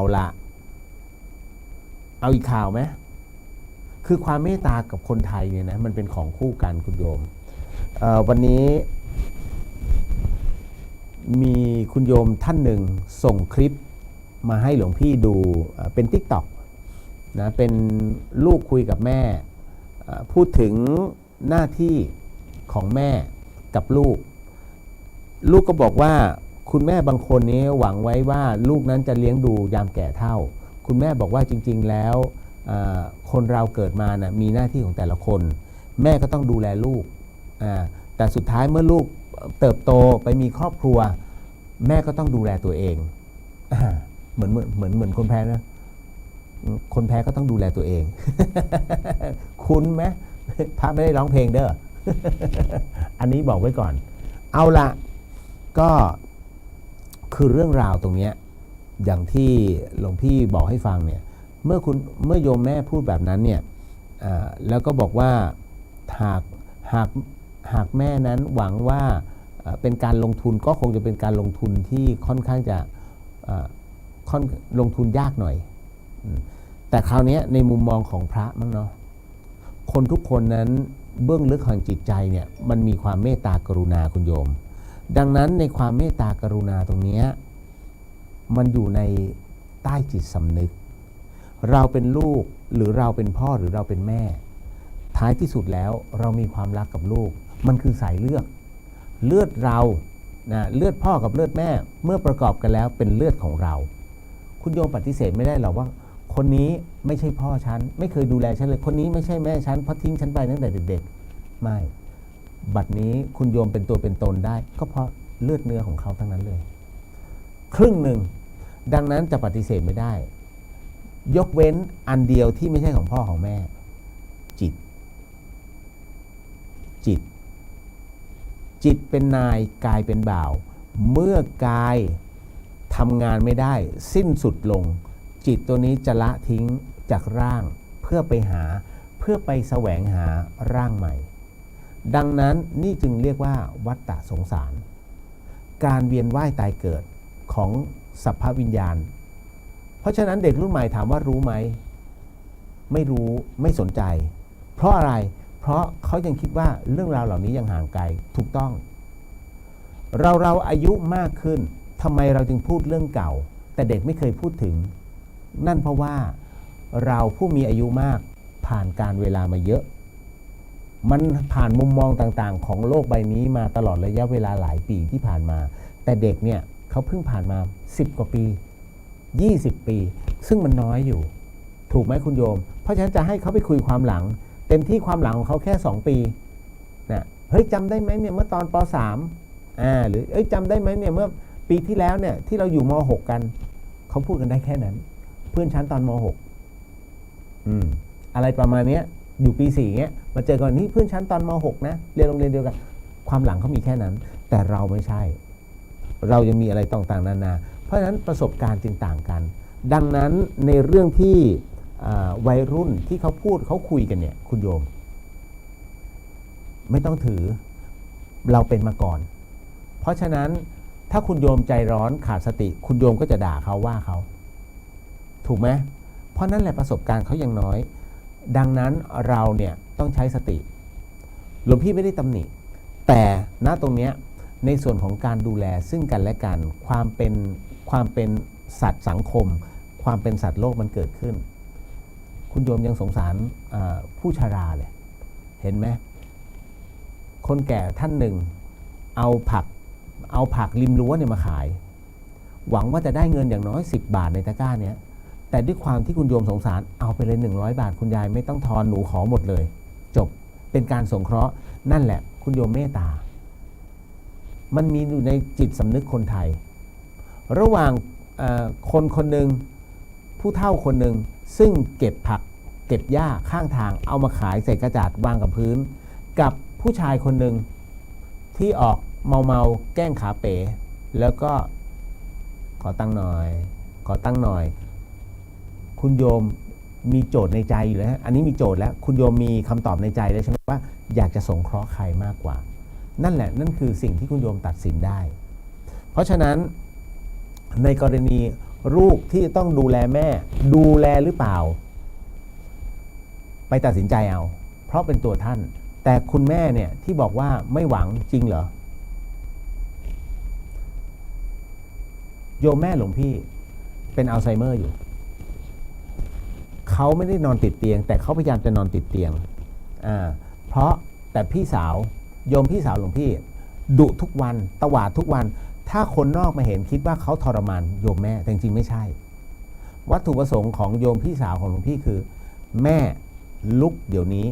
อย่านอนเห็นไหมเขาใช้คำนี้นะแม่ลุกเดี๋ยวนี้นะอย่านอนนะอะไรนอนทั้งวันทั้งคืนเหมือนว่าแม่แต่จริงฟังให้จบ การพูดตรงนี้เขาอยากให้คุณแม่ออกกำลังครับเพราะว่าพอแก่ตัวลงโยมแม่ไม่ชอบออกกำลังเลยแล้วการที่เขาเดินขึ้นมาโยมพี่บอกมาคำหนึ่งเนี่ยหลวงพี่ถึงกับตอนแรกเราก็ตำหนิในใจแต่พอโยมพี่พูดขึ้นมาบอกว่าแค่เขาเดินในบ้านสัก 4-5 รอบเป็นการออกกำลังเขาก็ดีใจแล้วหมายถึงโยมพี่สาวหลวงพี่หยุดทุกอย่างเลยนั่นคือสิ่งที่โยมพี่สาวได้ตัดสินใจลงไปว่าเขาต้องมีแผนในหัวไม่ใช่เขาโยมพี่สาวหลวงพี่ไม่ใช่คนก้าวร้าวนะเขาเป็นคนที่มีหลักการและเหตุผลไม่งั้นเป็นผู้บริหารมิตซูไม่ได้ตอนนี้เขาก็เสียมาแล้วเพราะฉะนั้นเขาจะวางแผนเลยว่าต้องให้โยมแม่เนี่ยทำอะไรแต่โยมแม่เนี่ยดื้อคนเป็นอัลไซเมอร์เขาก็ไม่อยากลุกแต่เขาจำเป็นต้องลุก เพราะฉะนั้นหลวงพี่เองเนี่ยต้องโมทนาความดีตรงนี้ให้กับโยมพี่สาวพูดกันตรงๆเพราะว่าอะไรเพราะโยมแม่แข็งแรงทุกวันนี้เพราะโยมพี่สาวแต่ถ้าอยู่กับหลวงพี่เรียบร้อยเลยหลวงพี่มั่นใจว่าโยมแม่ติดเตียงเพราะหลวงพี่สปอยโยมแม่มากจริงๆมาธรรมสถานเนี่ยหลวงพี่ให้นอนแม่อยากกินอะไรไปขับรถไปกินเดี๋ยวไปซื้อที่นู่นที่นี่แล้วคนแก่ต่อมเขาเรียกต่อมรับรสมันหายไปคุณโยมเพราะฉะนั้นเขาจะกินอะไรไม่อร่อยเลยต่อให้คุณโยมบอกมันอร่อยคนมุงกันเป็น10 คนแต่เมื่อเอาไปป้อนเขาจะไม่อร่อยเพราะต่อมรับรสเขาเสียดังนั้นอะไรก็ได้ที่เขากินเป็นประจำอันนั้นแหละคุณโยมเสิร์ฟเลยเขาจะอร่อยแบบนั้นนี่อันนี้มีตัวอย่างเพราะฉะนั้นช่วงนั้นหลวงพี่น้ำหนักขึ้น เพราะว่าคุณแม่กิน2 คำแล้วหยุดเสียดายไงโอ้โหข้าวจานละเท่าไหร่60-70เงี้ยเราก็ต้องกินตามเห็นไหมมันเป็นแบบนี้นี่แหละเนี่ยหลวงพี่เป็นคนที่ตามใจนะแล้วก็เป็นอะไรที่ชอบแย่ไม่ชอบหลวงพี่เป็นคนที่ไม่ชอบความซีเรียสเพราะหลวงพี่มองว่าความซีเรียสนั้นมันทำให้ฮอร์โมนต่างๆเนี่ยทำงานผิดพลาดเราเคยเฉียดตายมาแล้วเพราะฉะนั้นเรารับรู้ว่าความเป็นไปอีกอันนึงเนี่ยมันไม่โสภาเพราะฉะนั้นเนี่ยจึงไม่อยากให้ทุกคนไปหลงทางกับตรงนั้นหลวงพี่เคยหลงทางมาแล้วเพราะฉะนั้นหลายๆคนนั้นเขาก็ยังคงหลงทางอยู่ต้องปล่อยให้หลงเพราะมันเป็นเส้นทางที่เขาเลือกแต่วันหนึ่งเมื่อเวลานั้นเขาเริ่มเหนื่อยความหลงทางของเขาจะเริ่มตีกรอบเข้ามาทำไมคุณโยมที่หัวเรียกว่าพระอาจารย์แล้วกันพระอาจารย์ที่หัวรุนแรงจึงจะต้องมาบวชหลวงพี่ไม่รู้ว่าท่านเนติวิทย์ศึกไปหรือยังแต่กลับมาบวชเห็นไหมคนที่เคยรุนแรงคนที่เคยปรามาสอะไรหลายๆอย่างณตอนนี้ก็ปรากฏว่าหันกลับมาให้พระพุทธศาสนามาฝึกปรือกับพระพุทธศาสนาเขาต้องเห็นอะไรบางอย่างเพราะเขาแอนตี้มาตลอดเพราะท่านแอนตี้มาตลอดแต่พอท่านได้ฝึกแล้วมันมีบางอย่างที่ขัดเกลาหลวงพี่บอกแล้วพระพุทธเจ้าไม่เคยโกหกพระธรรมไม่เคยโกหกการโกหกพระธรรมนั้นเกิดจากคนที่ตีความหมายผิดออกไปมันก็เลยทำให้พระธรรมนั้นผิดออกไปนั่นแหละบางท่านพยายามบรรลุจริงๆเยอะปัจจุบันเนี่ยท่านดูใน TikTok ดิจะพยายามบรรลุสอนให้ได้หลวงพี่เองเนี่ยเอาจริงหลวงพี่ไม่ได้เก่งหลวงพี่ก็เป็นเต่า1 ตัวที่มองเห็นเต่าอีกหลายๆตัวเพราะบอกแล้วไงว่าเต่าไม่เคยเห็นกระดองตัวเองหลวงพี่ก็ไม่เคยเห็นตัวเองจนกระทั่งหลวงพี่ต้องอาศัยญาติโยมนั่นแหละเตือนสติโยมไม่ใช่เตือนพระไม่ได้นะยกเว้นพระที่มีมานะสูงมากมีตัวมีตนสูงไม่ยอมฟังคำของโยมคุณโยมอย่าคิดว่าเราเนี่ยผู้เป็นคฤหัสถ์เตือนพระไม่ได้แต่เราเตือนรู้จักเตือนไม่ใช่ว่าเฮ้ยหลวงพี่ทำงี้ไม่ได้นะมันไม่ถูกไม่ผิดพระวินัยคุณโยมอย่ามาอ้างพระวินัยเคยอ่านไหมคุณโยมกำลังตัดสินพระจากความรู้สึกพระวินัยเนี่ยเป็นเล่มหลวงพี่ก็อ่านต้องอ่านไม่ใช่อยู่ๆไปกล่าวอ้างอ๋อไอ้นี่ผิดไอ้นั่นผิดไอ้นู่นผิดไม่ที่ผิดนะคุณโยม แค่นั้นเลย นั่นแหละเพราะฉะนั้นอันไหนที่เราไม่เคยแตะต้องมันเลย ใช้ความรู้สึกตัดสินอย่าเพิ่งไปตัดสินพระเพราะฉะนั้นอย่างหลวงพี่เนี่ยหลวงพี่อ่านมาตั้งแต่ไหนแต่ไรแล้วเรื่องพระวินัยแต่ในเรื่องของการตัดสินหลวงพี่ตัดสินเฉพาะท่านผิดจริงๆไม่ใช่อยู่ต้องผิดไม่ใช่ถ้าอย่างนั้นหายใจก็ผิดโยม เอาล่ะก็ต้องบอกว่าทั้งหมดทั้งมวลที่หลวงพี่เตือนเนี่ยมันเป็นเพราะว่าหลายๆท่านประมาทอยู่เนาะด้วยตามเหตุปัจจัยคือข่าวคราวต่างๆหลวงพี่ก็มีเหตุต่างๆอะไรที่อ่านให้ฟังอย่างกรณีเมื่อวานนี้เพราะวันนี้วันที่5ผู้สื่อข่าวรายงานจากที่ระยองเช่นกันกรณีของผู้บาดเจ็บท่านหนึ่งมีสภาพใบหน้าที่พันไปด้วยผ้าก๊อซถูกน้ำมันลวกขณะที่ขายเฟรนช์ฟรายในสนามแข่งฟุตบอลแล้วก็ลูกฟุตบอลนั้นลงกระทะโอ้ตายแล้วแล้วน้ำมันนั้นไปลวกใบหน้าแต่กลับไร้การรับผิดชอบจึงมาแจ้งความเพื่อเรียกร้องความเป็นธรรมตรงนี้นี่เองต้องบอกว่าผู้เสียหายท่านนี้เนี่ยได้ไปตั้งโต๊ะขายเฟรนช์ฟรายอยู่บริเวณเต็นท์อำนวยการริมสนามฟุตบอลของวัดน้ำคอกใหม่ที่ระยองขณะที่กำลังทอดเฟรนช์ฟรายอยู่อย่างดียอมฟู่เนี่ยจู่ๆลูกบอลมันก็มาจากไหนไม่รู้จากการแข่งขันเนี่ยในสนามเนี่ยตกลงมาตุ่มในกระทะทำให้น้ำมันที่กำลังเดือดนั้นกระเด็นใส่ใบหน้าแล้วก็ดวงตาทั้งสองข้างจนบาดเจ็บอย่างรุนแรงหลังจากนั้นเจ้าหน้าที่ก็จัดในการพาส่งโรงพยาบาลนะโดยแพทย์ระบุว่าได้ถูกน้ำมันลวกหลายแห่งทั้งใบหน้าแล้วก็แขนขวาส่วนดวงตาต้องรอตรวจอีกทีหนึ่งที่ตรวจจอตาเนาะนอกจากนี้เนี่ยตนกำลังตั้งครรภ์อยู่ด้วยอายุครรภ์3 เดือนจึงต้องการให้มีผู้รับผิดชอบให้ผู้จัดรับผิดชอบแต่ปรากฏว่าทางผู้จัดกลับอ้างว่าไม่ได้อนุญาตให้มาขายจึงไม่ขอรับผิดชอบตรงนี้นี่เองเนี่ยทำให้มารดาผู้บาดเจ็บก็เรียกว่ามาแจ้งความแหละก็อยากให้เห็นแก่มนุษยธรรมหากไม่ให้ก็เข้าไปขายก็ควรจะห้ามแต่แรกไม่ใช่เกิดเหตุแล้วมาปัดความรับผิดชอบณตรงนี้ก็เลยเป็นที่มาที่ไปในการแจ้งความเอาละถ้าเหตุตรงนี้ถ้าหลวงพี่จะพูดไปเดี๋ยวหลวงพี่จะผิดไหมนะ ผิดในที่นี้คืออะไรหลวงพี่กำลังจะบอกว่าในส่วนตรงนี้เองคุณโยมเคยเห็นงานวัดไหมเอางี้งานกีฬาสีโรงเรียนงานกีฬาสีโรงเรียนมีไหมที่รถเข็นพวกนี้จะเข้าไปขายบางที่บอกมีบางที่บอกไม่มีแล้วมีไหมที่ไปขายในรัศมีแบบตรงนั้นอันนี้หลวงพี่ไม่ได้เข้าข้างผู้จัดกรณีตรงนี้ที่เกิดขึ้นมันเป็นอุบัติเหตุถูกไหมแต่อุบัติเหตุแบบนี้ต้องบอกว่าจริงๆจะไปโทษผู้จัดก็ไม่ถูกเพราะสนามฟุตบอลเขาแข่งลูกฟุตบอลคุณโยมเคยได้ยินคำว่าลูกกลมๆมันไม่เข้าใครออกใครไหม มันเด้งของมันไงเพราะฉะนั้นเนี่ยไอ้ตรงนี้มันเหนือการควบคุมแต่เราเองเนี่ยต้องระมัดระวังเพราะฉะนั้นกรณีตรงนี้ยิ่งขายเฟรนช์ฟรายน่ากลัวอะไรก็ตามที่ทอดเนี่ยแล้วไปขายตรงสนามพวกคุณโยมต้องมีตัวตะข่ายกั้นไว้ก่อนถ้าคุณโยมไปเปลือยแบบนั้นเนี่ยประมาทกรณีคุณโยมท่านนี้หลวงพี่บอกเลยว่าเป็นส่วนของกรรมมันเป็นจังหวะแห่งกรรมบริเวณรอบๆเนี่ยเยอะแยะคุณโยมไม่ขายแต่คุณโยมเนี่ยไปตั้งตรงนั้นการตั้งตรงนั้นคือคุณโยมคิดแล้วว่ามองแล้วว่าตรงเนี้ยแล้วอะไรเป็นตัวที่ทำให้คุณโยมคิดว่าตรงเนี้ยเป็นที่เหมาะสำหรับการตั้งขาย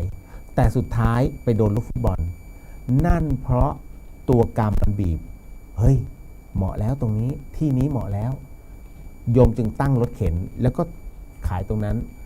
มันเป็นห่วงแห่งกรรมกรรมลิขิตที่เขาเขียนมาแล้วว่าช่วงณเวลาเนี้ยต้องโดนตรงนี้คุณโยมจึงต้องตั้งตรงนี้กรรมมันเขียนสคริปต์เป็นสคริปต์ชีวิตของแต่ละคน เพราะฉะนั้นเหตุบังเอิญจึงไม่มีในโลกนี่แหละพอถึงตรงนั้นเสร็จปุ๊บแล้วมันต้องเผชิญเรื่องราวแบบนี้ถามว่าคนรับผิดชอบควรไหมถ้าตามที่คุณโยมบอกในเรื่องของมนุษยธรรมหลวงพี่ก็เห็นด้วยว่าควรจะช่วยเหลือเขาบ้างเนาะแต่กรณีอย่างนี้เอาจริงๆแล้วเนี่ยคนที่ผิดจริงๆก็คือรถเข็นที่ตั้งเพราะเขาจัดการแข่งขันกันอยู่ไม่ควรจริงๆมันจะมีที่เหมาะเขาเรียกว่าจัดให้เหมาะในการตั้งเนาะในส่วนตรงนี้ นะก็ทุกอย่างก็คงเป็นไปตามเหตุปัจจัยนี่แหละไม่ได้ซ้ำเติมเด้อ แต่ว่าพูดตามหลักความจริงเอาละส่วนในเรื่องของเมื่อวันเดินขึ้นดอยเมื่อวันศุกร์เมื่อวันเดินขึ้นดอยเมื่อวันศุกร์เนี้ยก็จะมีหลวงพี่ให้เขียนใบโพแล้วแขวนเอาไว้เขียนชื่อเพราะต้องทำพิธีโอสิกรรมมิได้มุสาเด็ดขาดกับโคมประทีปผางประทีปที่ให้คุณโยมนั้นเทน้ำตาเทียนเพื่อจะจุดมิได้มุสาเด็ดขาดไม่ได้นะอ้าวสหธรรมิกท่านใดหลวงพี่ผมเองเนี่ยพระพุทธิสิอิทิยาโนก็ขออนุญาตกล่าวถึงพระวินัยนิดหนึ่งแล้วกันกรณีที่เราบอกญาติโยมเอาไว้ในส่วนว่าที่จะต้องทำตรงนี้ทำตรงนี้เพื่อจะเอามาทำพิธีแบบนี้หรือว่าทำแบบนี้แล้วคุณโยมเหล่านั้นเสียปัจจัยเป็นที่เรียบร้อยแต่ปรากฏว่าเราหรือท่านทั้งหลายมิได้ทำตามคำพูดนั้นให้ปราชิกนะฮะท่านอันตรายมากทำไมจึงเป็นเช่นนั้นเพราะว่าโยมนั้นเสียทรัพย์เป็นที่เรียบร้อยเปรียบเสมือนอตินาเปรียบเสมือนเป็นการขโมยนะเพราะฉะนั้นกรณีตรงนี้ตามพระวินัยแล้วถือว่าเป็นปราชิกตามวันเวลานะถ้าท่านมาตามถ้าท่านมาเลยเวลามาแล้วและหลวงพี่เตือนไปอย่างนี้แล้วเนี่ยแล้วเฮ้ยลืมไปไม่ได้แล้วนะเลยกำหนดที่ท่านได้บอกเอาไว้อย่างกรณีของวัดฝายหินเนี่ยหลวงพี่ไม่มีคือฐานวัดฝายหินบนที่เราไปตั้งดอยสุเทพเป็นฐานที่3เนี่ยเราไม่มีอะไรเลยไม่มีจริงหลวงพี่ก็บอกไปเสมอว่าวัดฝายหินเป็นวัดเล็กๆหลังมหาวิทยาลัยเชียงใหม่เป็นวัดที่ปฏิบัติเรามีแค่พระธรรมหลวงพี่มีพระธรรมนำเสนอให้แต่ถ้าคุณโยมอยากจะเอาผางประทีปเพราะว่าเขาจะขึ้นก่อนวันวิสาขบูชา1 วันหลวงพี่ก็ตั้งให้ แล้วก็ให้คณะศรัทธาของบ้านฝายหินเนี่ยแล้วก็น้องเนเนี่ยช่วยกันเอาใบโพคุณโยมอยากจะเขียนชื่อเลยก็ว่าไปเพราะว่าวันวิสาขะพระท่านก็สวดให้ด้วยไงเพราะฉะนั้นทั้งหมดทั้งมวลหลวงพี่ไม่ได้มุสาเลยมีพระธรรมให้มีบทภาวนาที่เสริมให้ในชื่อที่คุณโยมนั้นเขียนเอาไว้ดังนั้นทั้งหมดทั้งมวลไม่ได้มุสาพอเสร็จปุ๊บเนี่ยหลวงพี่จึงแขวนก็เดี๋ยววันนี้หลวงพี่จะโพสต์ให้ภาพที่แขวนส่วนผางประทีปจุดเรียบร้อยในงานนั้นเพราะนั้นณตรงนี้บอกแล้วไงถ้าทำต้องทำจริงๆอย่าทำแล้วเลยกำหนดถ้าเลยกำหนดถือว่าเป็นปราชิกทันทีโยมเขาเสียเงินมาแล้วเขาทำบุญมาแล้วถ้าท่านไม่ทำนี่จบคือหลวงพี่พูดอย่างเงี้ยเอาไว้เพื่อเตือนหลายๆวัดที่ท่านแสวงหาแบบนี้บางทีเจ้าวัดท่านไม่รู้เรื่องหรอกเป็นพระลูกวัดนะที่ท่านอยากทำกิจกรรมเนี่ยแล้วก็เขาเรียกพาเราออกมาถึงแม้ว่าท่านยังครองสมณะอยู่แต่จิตของท่านไม่บริสุทธิ์แล้วมรรคผลนิพพานไม่ได้แล้วเหมือนตาลยอดด้วนท่านก็รู้อยู่แล้วใช่ไหมดังนั้นเนี่ยพระรักด้วยกัน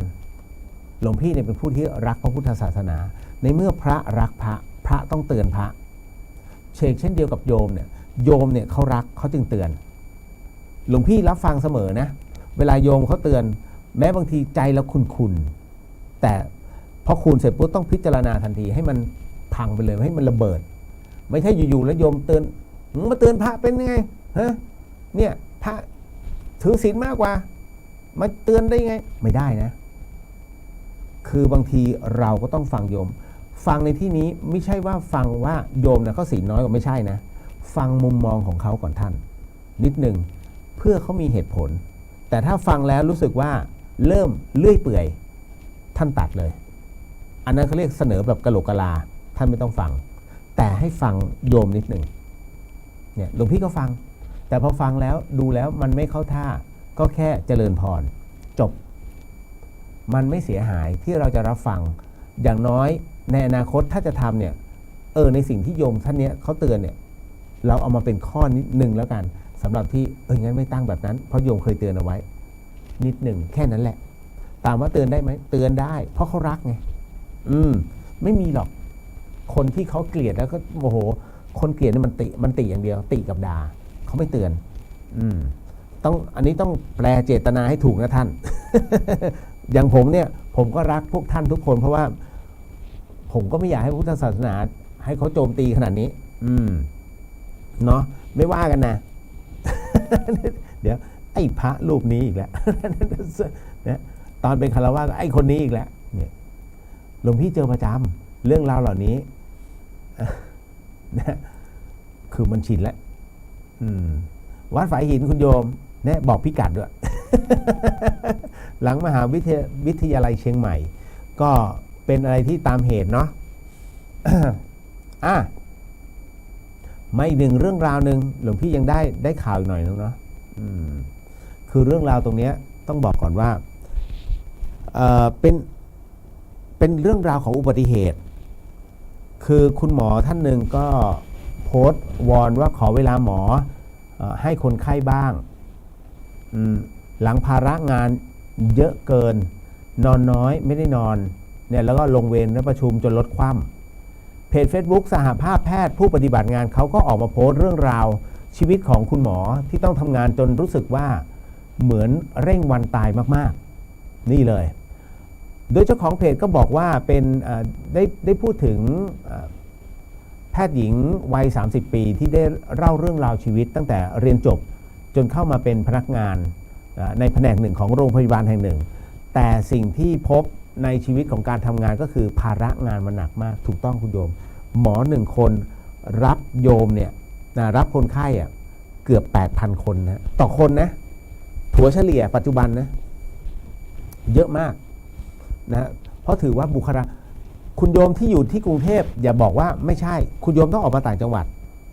ถ้าคุณโยมอยู่ในกรุงเทพคุณโยมก็จะเหมือนบรรดา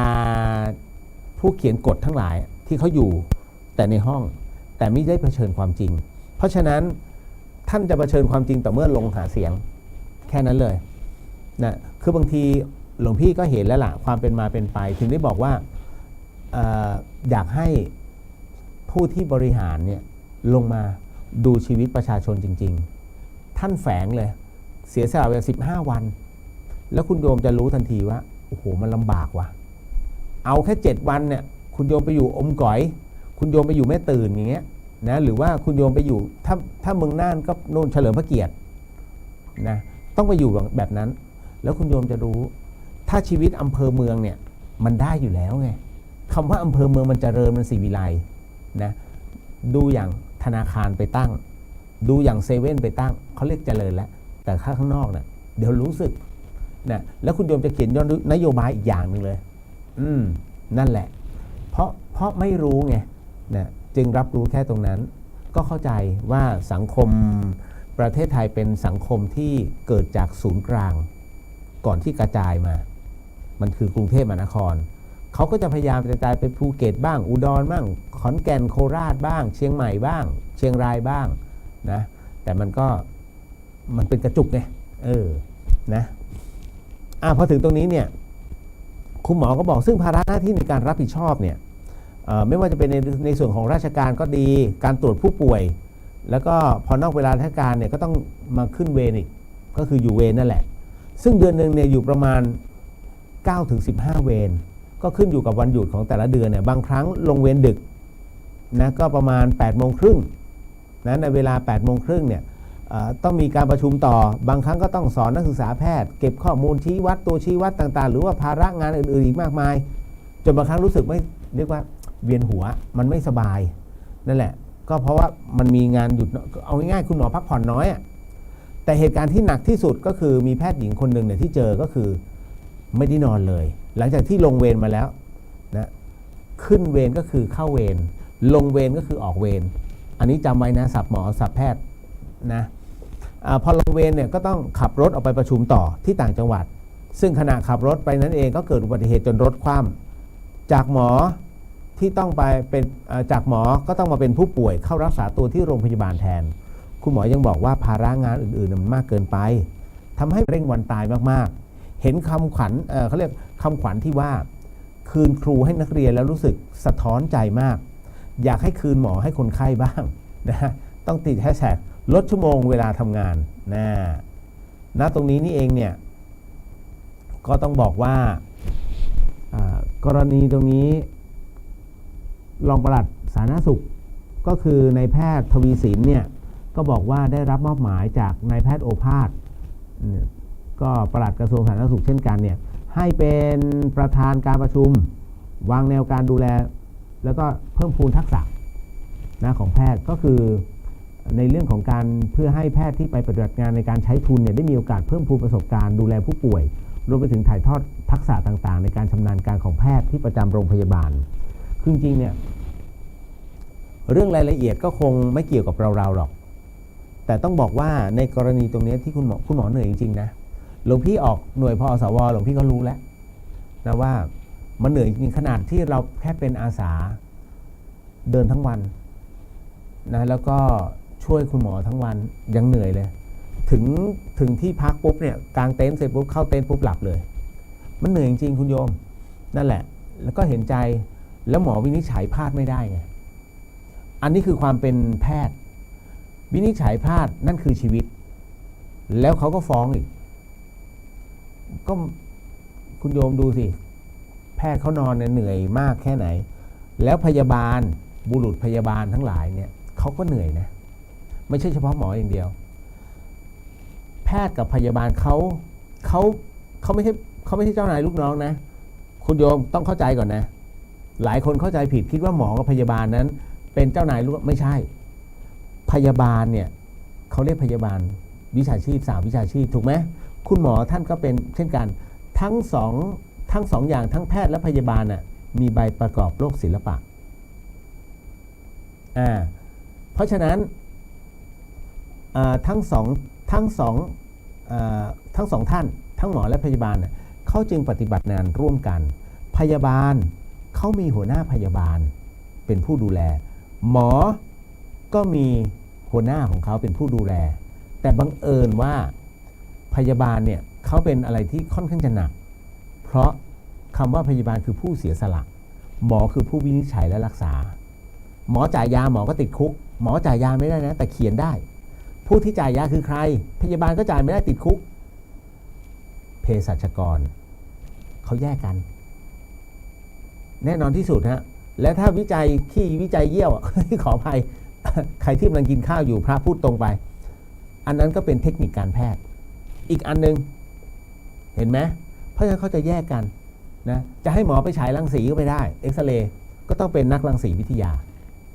เพราะฉะนั้นทั้งหมดทั้งมวลเนี่ยแยกให้ออกบางคนเนี่ยไปฟ้องพยาบาลนี่เนื่อไปฟ้องกับหมอไม่รู้เรื่องไม่รับรู้ก็ถูกเขาคนละฝ่ายกันหมอจะไปจิกพยาบาลไปจิกไม่ได้เขาก็คนละหน่วยงานกันเพราะฉะนั้นบ่อยครั้งจะเห็นหมอกับพยาบาลเนี่ยพูดกันรุนแรง คือต่างคนต่างเหนื่อยอันนี้ก็เยอะอยากให้คุณโยมเห็นใจเนาะทั้งคุณหมอและพยาบาลคือบางทีคุณโยมต้องนั่งโรงพยาบาลสัก2 วันจะเห็นความเป็นไปว่าเขามีความอดทนทุกอย่างนะเคยเห็นประชาชนเขาโวยวายหมอโวยวายพยาบาลไหมตามคลินิกไม่ว่าจะเป็นประกันสังคมหรือว่าอะไรก็แล้วแต่บัตรทองเก็บอารมณ์นะเพราะเขาเจอหมู่คนเนี่ยมากมายที่ป่วยด้วยเวลาคุณโยมปวดท้องเวลาคุณโยมป่วยอารมณ์เสียไหมอารมณ์เสียเหมือนกันคนอารมณ์เสียเนี่ยไปเจอเนี่ยเขาเจอแต่คนอารมณ์เสียเข้ามาหาปะทะเก่งมากการคุมอารมณ์ของพยาบาลเก่งมากเชิญค่ะตรงนี้เลยค่ะเชิญค่ะอันนี้ในส่วนของรัฐนะ แต่ถ้าทำบึ้งตึงแบบหน้าตาแบบตดไม่ออกเนี่ยอะไรเงี้ยอันนี้ก็ต้องหลีกนิดนึงดูอารมณ์เขาหน่อยนึงนะเพราะฉะนั้นเนี่ยคุณโยมก็ต้องรู้ว่าที่มาที่ไปดูเขาเรียกลมเพลลมพัดแต่ถ้าเป็นโรงพยาบาลเอกชนแน่นอนทุกคนต้องมีใบหน้ายิ้มแย้มแจ่มใสเพราะเป็นนโยบายโรงพยาบาลท่านต้องยิ้มนะห้ามเด็ดขาดบึ้งตึงไม่ได้เขาเอาเงินมาให้เพราะฉะนั้นเนี่ยเราก็ต้องรักษาของเขาให้ดีที่สุดเพราะพารา1 เม็ดเราคิดเขา200ต่อเม็ด พระไม่ได้โกหกพระโดนมาแล้ว นะเพราะฉะนั้นพาราร้านหมอเนี่ยเท่าไหร่นะเม็ดไม่กี่บาทแต่ถ้าคุณโยมไปเข้าโรงพยาบาลเอกชนเม็ดละ200 นะไปดูดีๆเพราะฉะนั้นทำงานทั้งชีวิตทำงานเพื่อเอาเงินมาให้โรงพยาบาลหรือเปล่าคิดเอาเองดังนั้นสุขภาพเป็นเรื่องสำคัญคุณโยมต้องกินยาให้เป็นเขาเรียกกินอาหารให้เป็นยานะอย่ากินยาให้เป็นอาหารถ้าคุณโยมกินยาให้เป็นอาหารเมื่อไหร่เมื่อนั้นตับพัง นะก็มีอะไรก็วัดสายหินแล้วกันเนี่ยนะฮะก็บอกพระรูปนี้ทำไมไม่สำรวมเลยนะก็ไม่เป็นไรมาหาท่านเจ้าอาวาสได้ หลวงพี่เก็บตัวบนในกุฏิ หลังมหาวิทยาลัยเชียงใหม่เบาแหมคุณโยมก็ทั้งวันทั้งคืนมาแล้วเนาะวันนี้ก็ฟังพระภาพมั่ง พระบ่นก็หาว่าพระเทศพอพระเทศก็หาว่าภาพ นี่แหละชอบเหรออติเตกาเลกาละครั้งหนึ่งนานมาแล้วนั่น มีพุทธบุตรท่านหนึ่งโอ้ตายลืมตามาหายหมดโยมหายไปไหนวะ นะก็มันต้องพัฒนาไปเนาะนี่แหละหลายคนถามหลวงพี่พระเนี่ยร้องเพลงได้ไหมถ้าพระร้องเพลงคือต้องบอกว่าเดี๋ยวคุณโยมส่งข้อความมาว่าหลวงพี่พระเปิดเพลงได้ไหมทำไมเปิดไม่ได้คุณโยมร้องได้ไหมล่ะคุณโยมร้องได้พระก็เปิดเพลงได้แต่แล้วพระร้องเพลงไหมพระถูกอนุญาตให้ร้องเพลงได้เป็นทำนองไม่กี่ทำนองแรปไม่ได้ใจพระก็อยากจะแรปเทศเหมือนกันแต่มันทำไม่ได้คุณโยมเพราะว่าแหล่เนี่ยทำได้บทสวดแบบสารพันยะก็ทำได้คือจะมีไม่เท่าไหร่ที่มีพระบรมพุทธานุญาตให้นะพระสวดเป็นท่วงทำนองได้ถ้าไม่งั้นก็คือถ้าไม่สวดเขาเรียกอ่านนะโมตัสสะภะคะวะโตอะระหะโตสัมมาสัมพุทธัสสะนะโมตัสสะภะคะวะโตอะระหะโตสัมมาสัมนั่น AI คุณโยมมันไม่ใช่ห่วงทำนองดังนั้นดนตรีก็คือทำนองการใส่ตัวโน้ตออกไปนั่นแหละเขาเรียกดนตรีแล้วถามว่าตอนนี้นะโมตัสสะภะคะวะโตอะระหะโตสัมมาสัมพุทธัสสะนะโมตัสเป็นทำนองไหมมีวรรคไหมอ้าวแล้วถ้าเป็นโน้ตล่ะมันมีขึ้นลงแล้วเป็นดนตรีไหมถ้าคุณโยมตีเป็นดนตรีก็คือดนตรีถ้าคุณโยมตีเป็นบทสวดก็คือบทสวดเห็นไหมตกลงมันขึ้นกับอะไรมันขึ้นกับตัวโยมที่ตีความหมายคนให้ค่ามันจึงเป็นเช่นนั้นถ้าพระร้องเล็บเป็นแรปอย่างเงี้ยถามว่าผิดไหมก็คุณโยมให้ค่าไงโอ้ยผิดพระร้องแรปพระเล่นล็อกแต่ถ้าพระเล่นกีตาร์ไปด้วยแล้วเทศไปด้วยอันนี้พระไม่ได้อันนี้เป็นคีตะถูกไหมเพราะฉะนั้นในส่วนของการเทศท่านจึงถูกกำหนดเอาไว้ให้เป็นรูปแบบไม่ใช่ว่าอยู่ๆแล้วอยากทำอะไรก็ทำเนาะ พระเปิดเพลงได้ไหมพระเปิดเพลงได้แต่คำถามคือใจท่านจับด้วยไหมถ้าจับเป็นห่วงทำนองเปิดเพลงไปแล้วพระเคาะขาขย่งไปด้วยโอ้มันเรียบร้อย อาบัติอันนี้อาบัตินะใช่ไหมเปิดเพลงไปเนี่ยสมมติหลวงพี่จัดรายการแล้วหลวงพี่ยืนนะอ้อยอิงช้าๆเนิบๆเต้นไปด้วยอย่างนี้เรียบร้อย เขาเรียกใจคล้อยตามไม่ได้ถูกไหมคุณโยมเพราะฉะนั้นเนี่ย เวลาฟังเวลาทำอะไรก็ตามพระเปิดได้แต่ใจไม่ได้ไปตามตรงนั้นถ้าฟังเนื้อเพลงไปด้วยแล้วมองถึงในเรื่องของเป็นเรื่องของความรักเป็นเรื่องของความอกหักส่วนใหญ่เพลงจะพูดอย่างเงี้ยจะมีเป็นเรื่องของการด่าทอเราตีโอ้เนาะคนที่เขาคิดเพลงแบบนี้ณอารมณ์แห่งจิตตรงนั้นเนี่ยเขาคงจะเป็นน่าจะมีความเครียดแค้นกับความรักอันนี้ไม่ผิดนะพระตีเป็นความหมายเพื่อปรงไม่ผิดแต่ถามว่ามันมีไหมล่ะมันก็ไม่มีอันนั้นเขาเรียกประหลาดคน นะก็ทุกอย่างมันเป็นไปตามเหตุปัจจัยคุณโยมหลวงพี่พูดเผื่อไว้เพราะว่าวัยรุ่นมันก็เยอะนี่แหละเพราะฉะนั้นตีตกไปนะสำหรับพระเปิดเพลงเปิดได้ไหมเปิดได้นะมากรณีอันหนึ่งที่เจอเป็นประจำเงินโอในโลกออนไลน์พระห้ามใส่เงินเราต้องแอนตี้ไม่ใส่บาทอะไรไม่ห้ามเงินอะไรนะไม่ใส่ไม่ให้เงินพระไม่ได้เพราะเดี๋ยวท่านจะต้องนี่นู่นนั่นอ่านพระวินัยหรือเปล่าตอนแรกหลวงพี่ก็คิดอย่างนั้นนะพอหลวงพี่อ่านพระวินัยเนี่ยโอ้โหหลวงพี่ขอโอ้โหสิเลย พระพุทธเจ้านั้นท่านมีพระบรมพุทธานุญาตอย่างนี้คุณผู้ฟังจับได้แต่เงินนั้นเนี่ยท่านให้ระวังมันเป็นสิ่งที่ทำให้จิตนั้นเกิดความโลภสมมุติให้มาล้านหนึ่งอย่างเงี้ยโอ้โหเว้ยนะเหมือนที่ผ่านมาแล้ว คงไม่เดี๋ยวมันจะบอบช้ำให้มาล้านหนึ่งเนี้ยซึ่งพระทั้งชีวิตเนี่ยโอ้หาเงินจากการทำนานี่นู่นนั่นโอ้ย100,000ก็ถือว่าอยู่แล้วอันนี้โยมถวายล้านหนึ่งโอ้ยความโลภเกิดขึ้นถ้าอุ้ยเนี่ยความโลภเกิดขึ้นแต่ครั้งนี้องค์พระสัมมาสัมพุทธเจ้าท่านมีพระบรมพุทธานุญาตแค่พระจับเงินได้ตามเหตุปัจจัยที่สมควร1ในการบำรุงเสนาสนะนั่นอะไรหมายถึงว่าถ้าเสนาสนะจะต้องซ่อมสร้างตรงไหนปัจจัยนั้นรับได้ตามสมควรในเรื่องการซ่อมสร้างเสนาสนะปัจจัยนั้นสามารถรับได้ต่อเมื่อใช้ดูแลบิดามารดาตามสมควรคำว่าตามสมควรคือไม่โลภนะมิใช่ว่าโอ้ยเท่าไหร่ก็ได้เอามาพระยินดีรับอันนี้อาบัติตอนนี้เข้าใจหรือยังพระรับได้ไหมรับได้แต่พอสมควรตอนแรกหลวงพี่ก็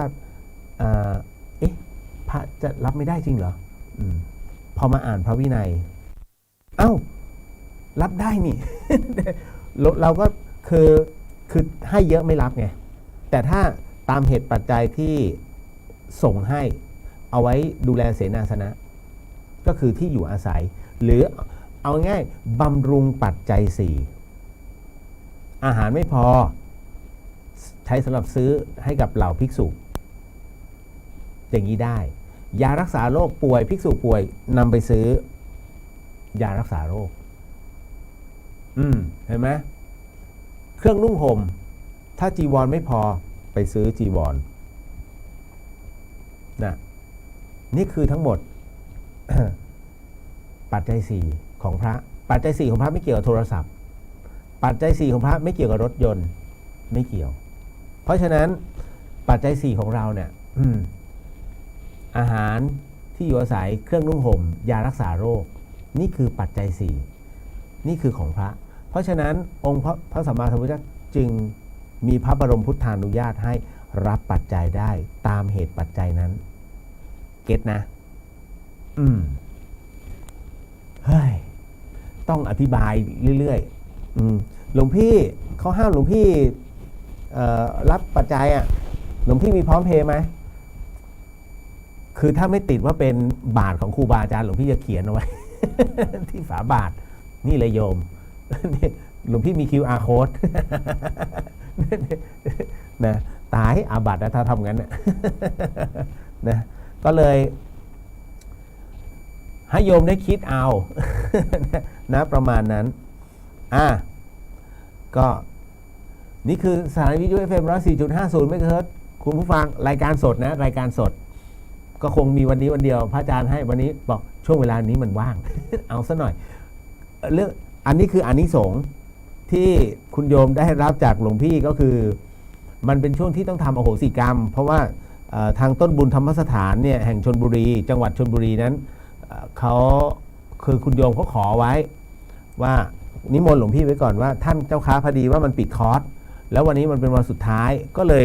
จะขอให้ท่านเนี่ยช่วยนำอโหสิกรรมหน่อยได้ไหมอ่ะหลวงพี่ก็ด้วยการที่เรียกว่าหลวงพี่ก็ออกทริปให้เขาประจำนะตอนเป็นคฤหัสถ์เนี่ยก็เลยสงเคราะห์ให้ก็ตามนั้นนี่แหละมันก็เลยเป็นเหตุว่าเอ๊ะทำไมวันนี้จึงต้องมีอะไรอย่างเงี้ยแบบเนี้ยเนาะแล้วก็เดี๋ยวอันไหนมีอะไรไม่หลวงพี่กำลังดูว่าอ๋อมันมีเรื่องราวเนาะมันอันนี้มันเป็นข่าวต่างประเทศอ่ะจะมาอ่านก็กระไรอยู่ได้ไม่เป็นไรยังพอมีเวลาเนาะส่วนตัวหลวงพี่เองจัดช่วงค่ำหลวงพี่จัดช่วงดึกหลวงพี่จัดรายการผีเรื่องจริงคุณโยมท่านใดที่ฟังFM 104.5ตอนนี้อาจจะไม่รู้จักโยมพี่หลวงพี่เพราะว่าหลวงพี่เนี่ยจัดช่วงดึก5 ทุ่มถึงตี 1เดอะเฮียนพระเลียวหลวงพี่เลียว หลวงพี่ไม่เรียวนี่แหละเนี่ยจะตีกิเลสดีนักแหละคืนนี้ก็ปากหลวงพี่เป็นประมาณนี้นะคุณโยมเพราะฉะนั้นเนี่ยไม่แนะนำท่านใดจิตใจอ่อนไหวหรือว่าเป็นรับไม่ได้กับคำตรงๆ หลวงพี่ไม่แนะนำให้ฟังรายการนี้นะเพราะเวลาเราซัดกันแบบตรงไปตรงมา เนาะหลวงพี่ไม่ใช่คนดุนะถ้าคุณโยมรู้จักหลวงพี่ที่อุปถากหลวงพี่ก็หลวงพี่น่ารักจริงๆหลวงพี่คิดว่า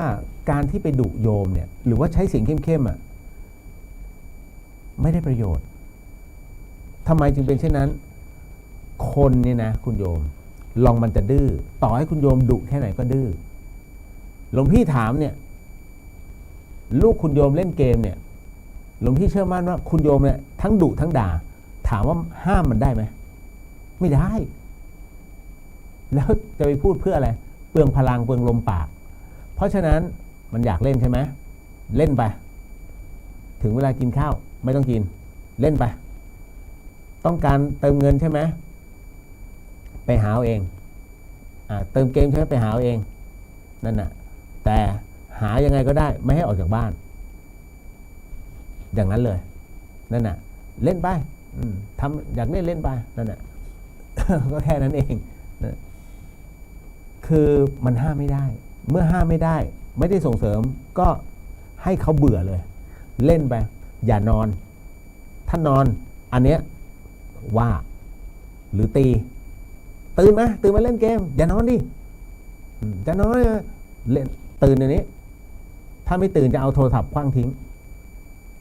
เดี๋ยวมันก็ตื่นต้องมานั่งเล่นเกมเล่นให้หายอยากแล้วเขาจะเลิกอยากคือบางทีมันก็ต้องมีวิธีนะสอนเด็กเพราะฉะนั้นอย่างศีลเนี่ยคุณโยมอย่าไปให้เด็กนะไปท่องข้อศีลไม่รู้เรื่องหรอกคือหลวงพี่ก็อย่างโรงเรียนหลายโรงเรียนนะเนาะว่าข้อศีล1ปานาติปาตาเวรมณีอาทินนาทานาเวรมณีกายเมสุมิชาเวรมณีคุณโยมรู้ไหมเด็กมันรู้ไหมเนี่ยแต่ให้มันฟังว่าจริงๆคุณโยมไม่ต้องให้เด็กท่องเพราะเด็กเนี่ยมันไม่ผิดหรอกประถมเนี่ยไม่ผิดมันจะเอาอะไรมาผิดล่ะ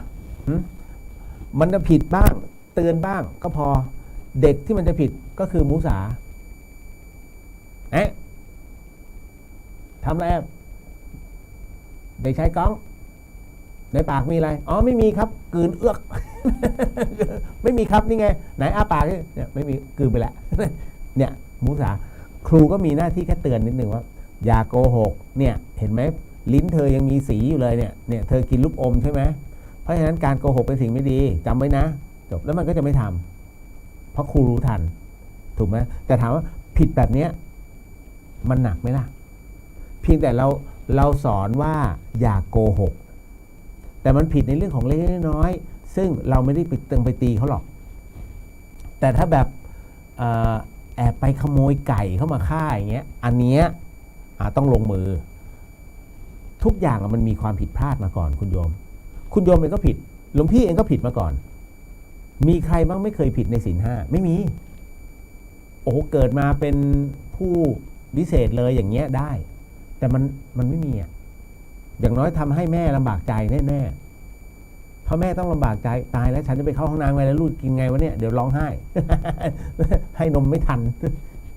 แม่ทุกข์ใจเพราะฉะนั้นณตรงเนี้ยเรื่องศีลแค่เตือนเขาไม่รู้หรอกข้ออะไรเพราะว่าฆ่าสัตว์เขาไม่ฆ่าหรอกมันวิ่งเล่นกันสนุกสนานนะขโมยนะน้อยมากแต่ก็ต้องเตือนมันต้องมีข้อผิดพลาดอยู่แล้วมันต้องมีนะบางทีเอายังลบเพื่อนมาอย่างเงี้ยแล้วลืมคืนยังลบเล่าแล้วต่อยกันครูต้องมาสั่งสอนเสร็จปุ๊บกาเมไม่มีหรอกเด็กๆเอาต่อมาพูดปดก็นี่ไงก้องปากที่กินไม่มีเห็นไหมครูเนี่ยบริสุทธิ์ใจลิ้นยังแดงอยู่เลย นะเพราะฉะนั้นเนี่ยก็เตือนแล้วสุราล่ะกินไหมเด็กบางคนบอกกินแต่มันส่วนน้อยเพราะฉะนั้นเนี่ยทั้งหมดเตือนให้รู้เพราะฉะนั้นไม่ต้องเด็กเนี่ยส่วนใหญ่อะไรที่มันไม่ดีแค่เตือนก็พอเรื่องข้อศีลไม่ต้องไปเรียงเดี๋ยวโตขึ้นเขารับรู้เองนั่นน่ะแค่ท่านน่ะดูแลให้เพียงเขาเรียกดูแลให้ทั่วถึงก็พอแหละเนาะคุณโยมเนาะแล้วที่สำคัญผู้ปกครองอย่าเอาไปเปรียบเทียบใครนะดูดิเนี่ยทำไมมึงไม่เหมือนบ้านลูกนั้นเนี่ยอะไรบ้านลูกบ้านนั้นเนี่ยไม่ได้นะเด็กมีปมด้อยทันทีถ้าคุณโยมเอาไปเปรียบเทียบเนี่ยไม่ได้เลยนะฮะเขาจะเกลียดทันทีทำไมฉันจะต้องเหมือนบ้านนู้นเหรอนี่เด็กเขาจะมีความคิดอย่างนี้มันก็เหมือนกับการศึกษา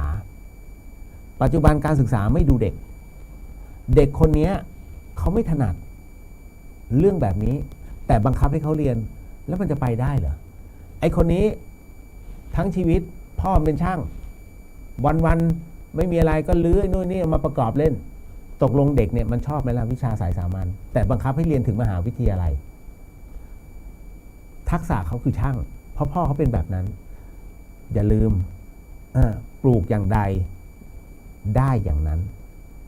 หว่านพืชชนิดไหนมันก็ขึ้นชนิดนั้นปลูกถั่วเขียวก็ได้ต้นถั่วเขียวอีถั่วงอกเนี่ยเขาเรียกใจร้อนเอามากินก่อนนะโดยเฉพาะร้านก๋วยเตี๋ยวหลวงพี่อยากได้ถั่วเขียวมันให้ถั่วงอก นะไม่งงนะเพราะฉะนั้นอย่าเอาไปเปรียบเทียบการเปรียบเทียบนั้นเหมือนเป็นการฆ่าเด็กโดยทางอ้อมนะคุณโยม ก็เดี๋ยวคงจะหมดเวลาอีก2 นาทีเดี๋ยวหลวงพี่ให้พรเนาะแล้วเดี๋ยวเจอกันช่วงค่ำๆดีไหมเนาะก็ตามเหตุปัจจัยเนาะเดี๋ยวให้พรแล้วก็ถ้ายังไงก็ตามเดี๋ยวเราไปเจอกันช่วง5 ทุ่มเนาะมีขวดน้ำไหมขวดน้ำไม่รู้ขวดแห้งไปแล้วกันน้อมจิตตามเนาะสาธุสาธุสาธุยะถาวาริวหาปุราปริปุเรนติสาครังเอวะเมวะอิโตตินังเปตานังอุปกปติอิชิตังปฏิตังตุมหังคิปเมวะสมิชันตุสัพเพปุเรนตุสังกปาจันโดปนระโสยะธามณิโชติระโสยะธาสัพพิติโยวิวัญชันตุสัพพะโรโควินาสันตุมาเตภวะวันตรายโยสุขิธิขายุโกวาอาภิวาทนาสิริสนิจังอุทธาปจายโนจตารโอธรรมาวทันติอายุวันโนสุขังภา ลังสัพพะพุทธานุภาเวนะสัพพะธัมมานุภาเวนะสัพพะสังฆานุภาเวนะพุทธรัตนังธัมมรัตนังสังฆรัตนังตินนังรัตนานังอานุภาเวนะจตุราสีเตสหสธัมมขันธานุภาเวนะปิตกัตตยานุภาเวนะชินสาวกานุภาเวนะสาเพเตโรคาสาเพเตพยาสาเพเตอันตรายาสาเพเตอุปัฏฐวาสาเพเตทุนนิมิตาสาเพเตอวมังคลาวินาสันตุอายุวันทโกธนวะทโกสิริวัฒโกยสวัฒโกพลวัฒโกวันนวัฒโกสุขวัฒโกโหตุสัพพดาทุกขโรคพยาเวลาโสกาสาตุจุปัฏฐวาอเนกาอันตรายาปิวินาสานตัวเตชะสาชยสิทธิดนังลาพังสุเทภคยังสุขังพลังสิริอายุจวันโนจะโพคังวุเทจะยสวาสตวสาจะอายุจะชีวสิทธิภวันตุเตมภวันตุสาภมังคารังราขันตุสาภเดวตาสาภพุทธานุภาเวนัสธาสุเทภวันตุเตภวันตุสาภมังคารังราขันตุสาภเดวตาสาภดัมมานุภาเวนัสธาสุเทภวันตุเตภวันตุสาภมังคารังราขันตุสาภเดวตาสาภสังฆานุภาเวนัสธาสุเทภวันตุเตเจริญพรไปประกอบกิจการเหมือนเดิมสาธุ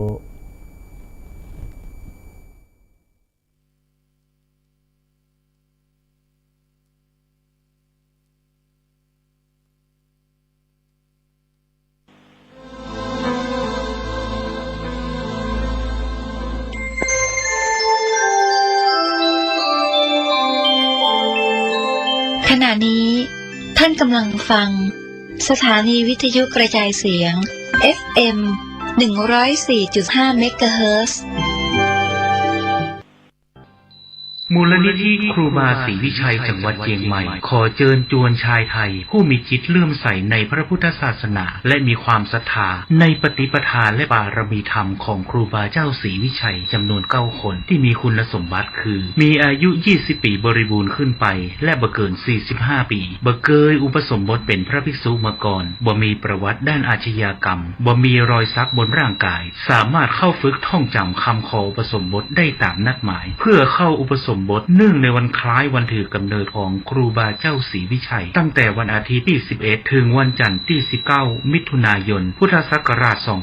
2566ชื่อรุ่นเทิดธรรมาธิปไตยณพัทธสีมาวัดพระสิงห์วรมหาวิหารแล้วไปเข้ารับการฝึกปฏิบัติวิปัสสนากรรมฐานณวัดร่ำเปิงตะโปธารามพระอารามหลวงโดยบ่ต้องเสียค่าใช้จ่ายใดๆแต่สามารถร่วมบริจาคสมทบได้ตามจิตศรัทธาติดต่อสอบถามรายละเอียดและสมัครโดยตรงได้ที่นายพยูนมีทองคำประธานกรรมการมูลนิธิครูบาศรีวิชัยโทรศัพท์0897007939ธรรมยาตราเดินเทศสันถีวันที่5มิถุนายนเริ่มที่วัดบ้านปางซึ่งเป็นวัดบ้านเกิดวัดที่อยู่ของครูบาเจ้าศรีวิชัยเป็นวัดแรกในเวลา 8:00 น.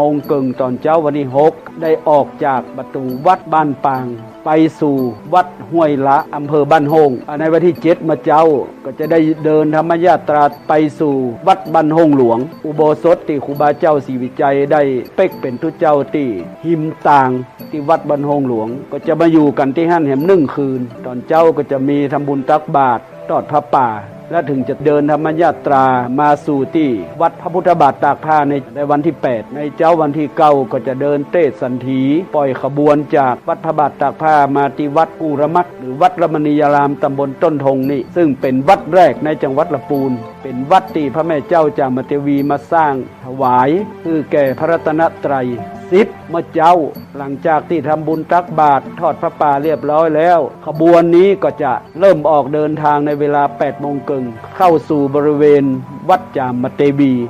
ในคืนวันที่10นี้ก็จะมีการสวดโนโกห้องจะมีการแสดงพระธรรมเทศนาแล้วก็ตอนเจ้าก็จะมีการทำบุญตักบาตรศีนานุปทานให้แก่ครูบาเจ้าศรีวิจัยในวันเจ้าวันที่11และในเวลา 17 นาฬิกานั้นก็จะมีการปล่อยขบวนฉะนั้นในฐานะที่หมู่เฮาทั้งหลายโดยเฉพาะคน10จังหวัดภาคเหนือเชียงใหม่ลำพูนลำปางแพร่น่านพะเยาแม่ฮ่องสอนหรือว่าสุโขทัยหรือว่าจังหวัดตากก็ขอห้องเอิญเชิญชวนกันมาร่วมงานครูบาเจ้าศรีวิจัยตั้งแต่วันที่5เป็นต้นไปและสุดท้ายจะมาสิ้นสุดที่วัดพระธาตุเจ้าหฤทุมชัย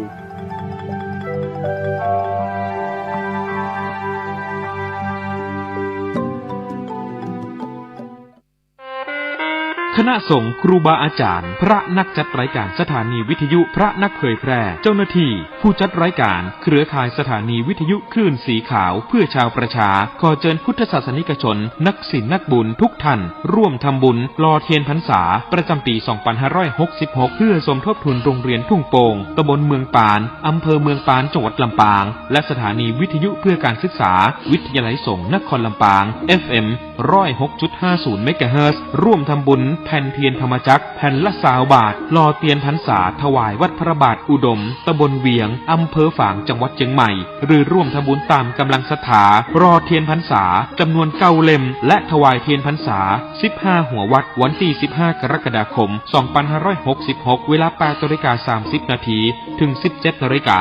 ณวัดตุ่งโป่งตำบลเมืองปานอำเภอเมืองปานจังหวัดลำปางเดินทางไปร่วมบุญถวายเทียนพรรษาในพื้นที่อำเภอฝางจังหวัดเชียงใหม่ณวัดพระบาทอุดมอำเภอฝางจังหวัดเชียงใหม่วันที่13 สิงหาคม 2566 เวลา 14 นาฬิกาสามารถร่วมทำบุญได้ที่ธนาคารกรุงไทยชื่อบัญชีโครงการพัฒนาการศึกษาโรงเรียนขนาดเล็กอำเภอเมืองปานจังหวัดลำปางหมายเลขบัญชี 536-303-4255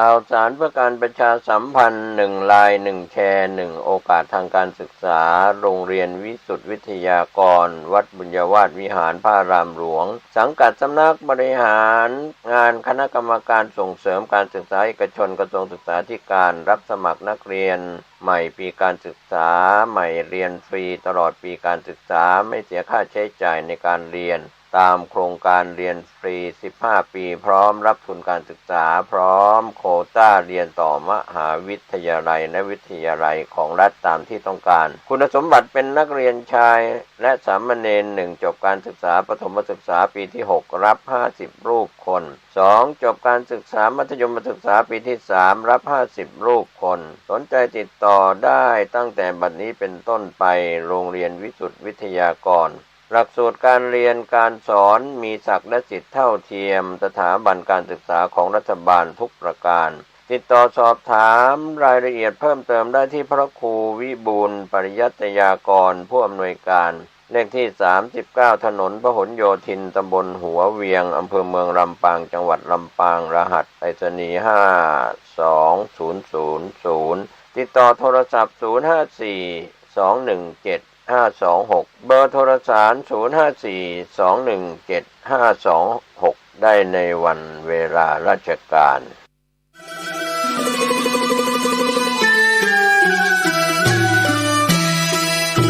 ขอเชิญร่วมทำบุญสร้างกระเบื้องดินเผาธรรมชาติบันไดพญานาควัดโบสถ์ชัยมงคลตำบลมะเขือแจ้อำเภอเมืองจังหวัดลำพูนแผ่นละ50 บาทตารางเมตรละ500 บาทร่วมทำบุญได้ที่ธนาคารกสิกรไทยหมายเลขบัญชี 110-333-5287 ชื่อบัญชีวัดโบสถ์ติดต่อสอบถาม 092-565-4536 หรือสอบถามทางไลน์ ID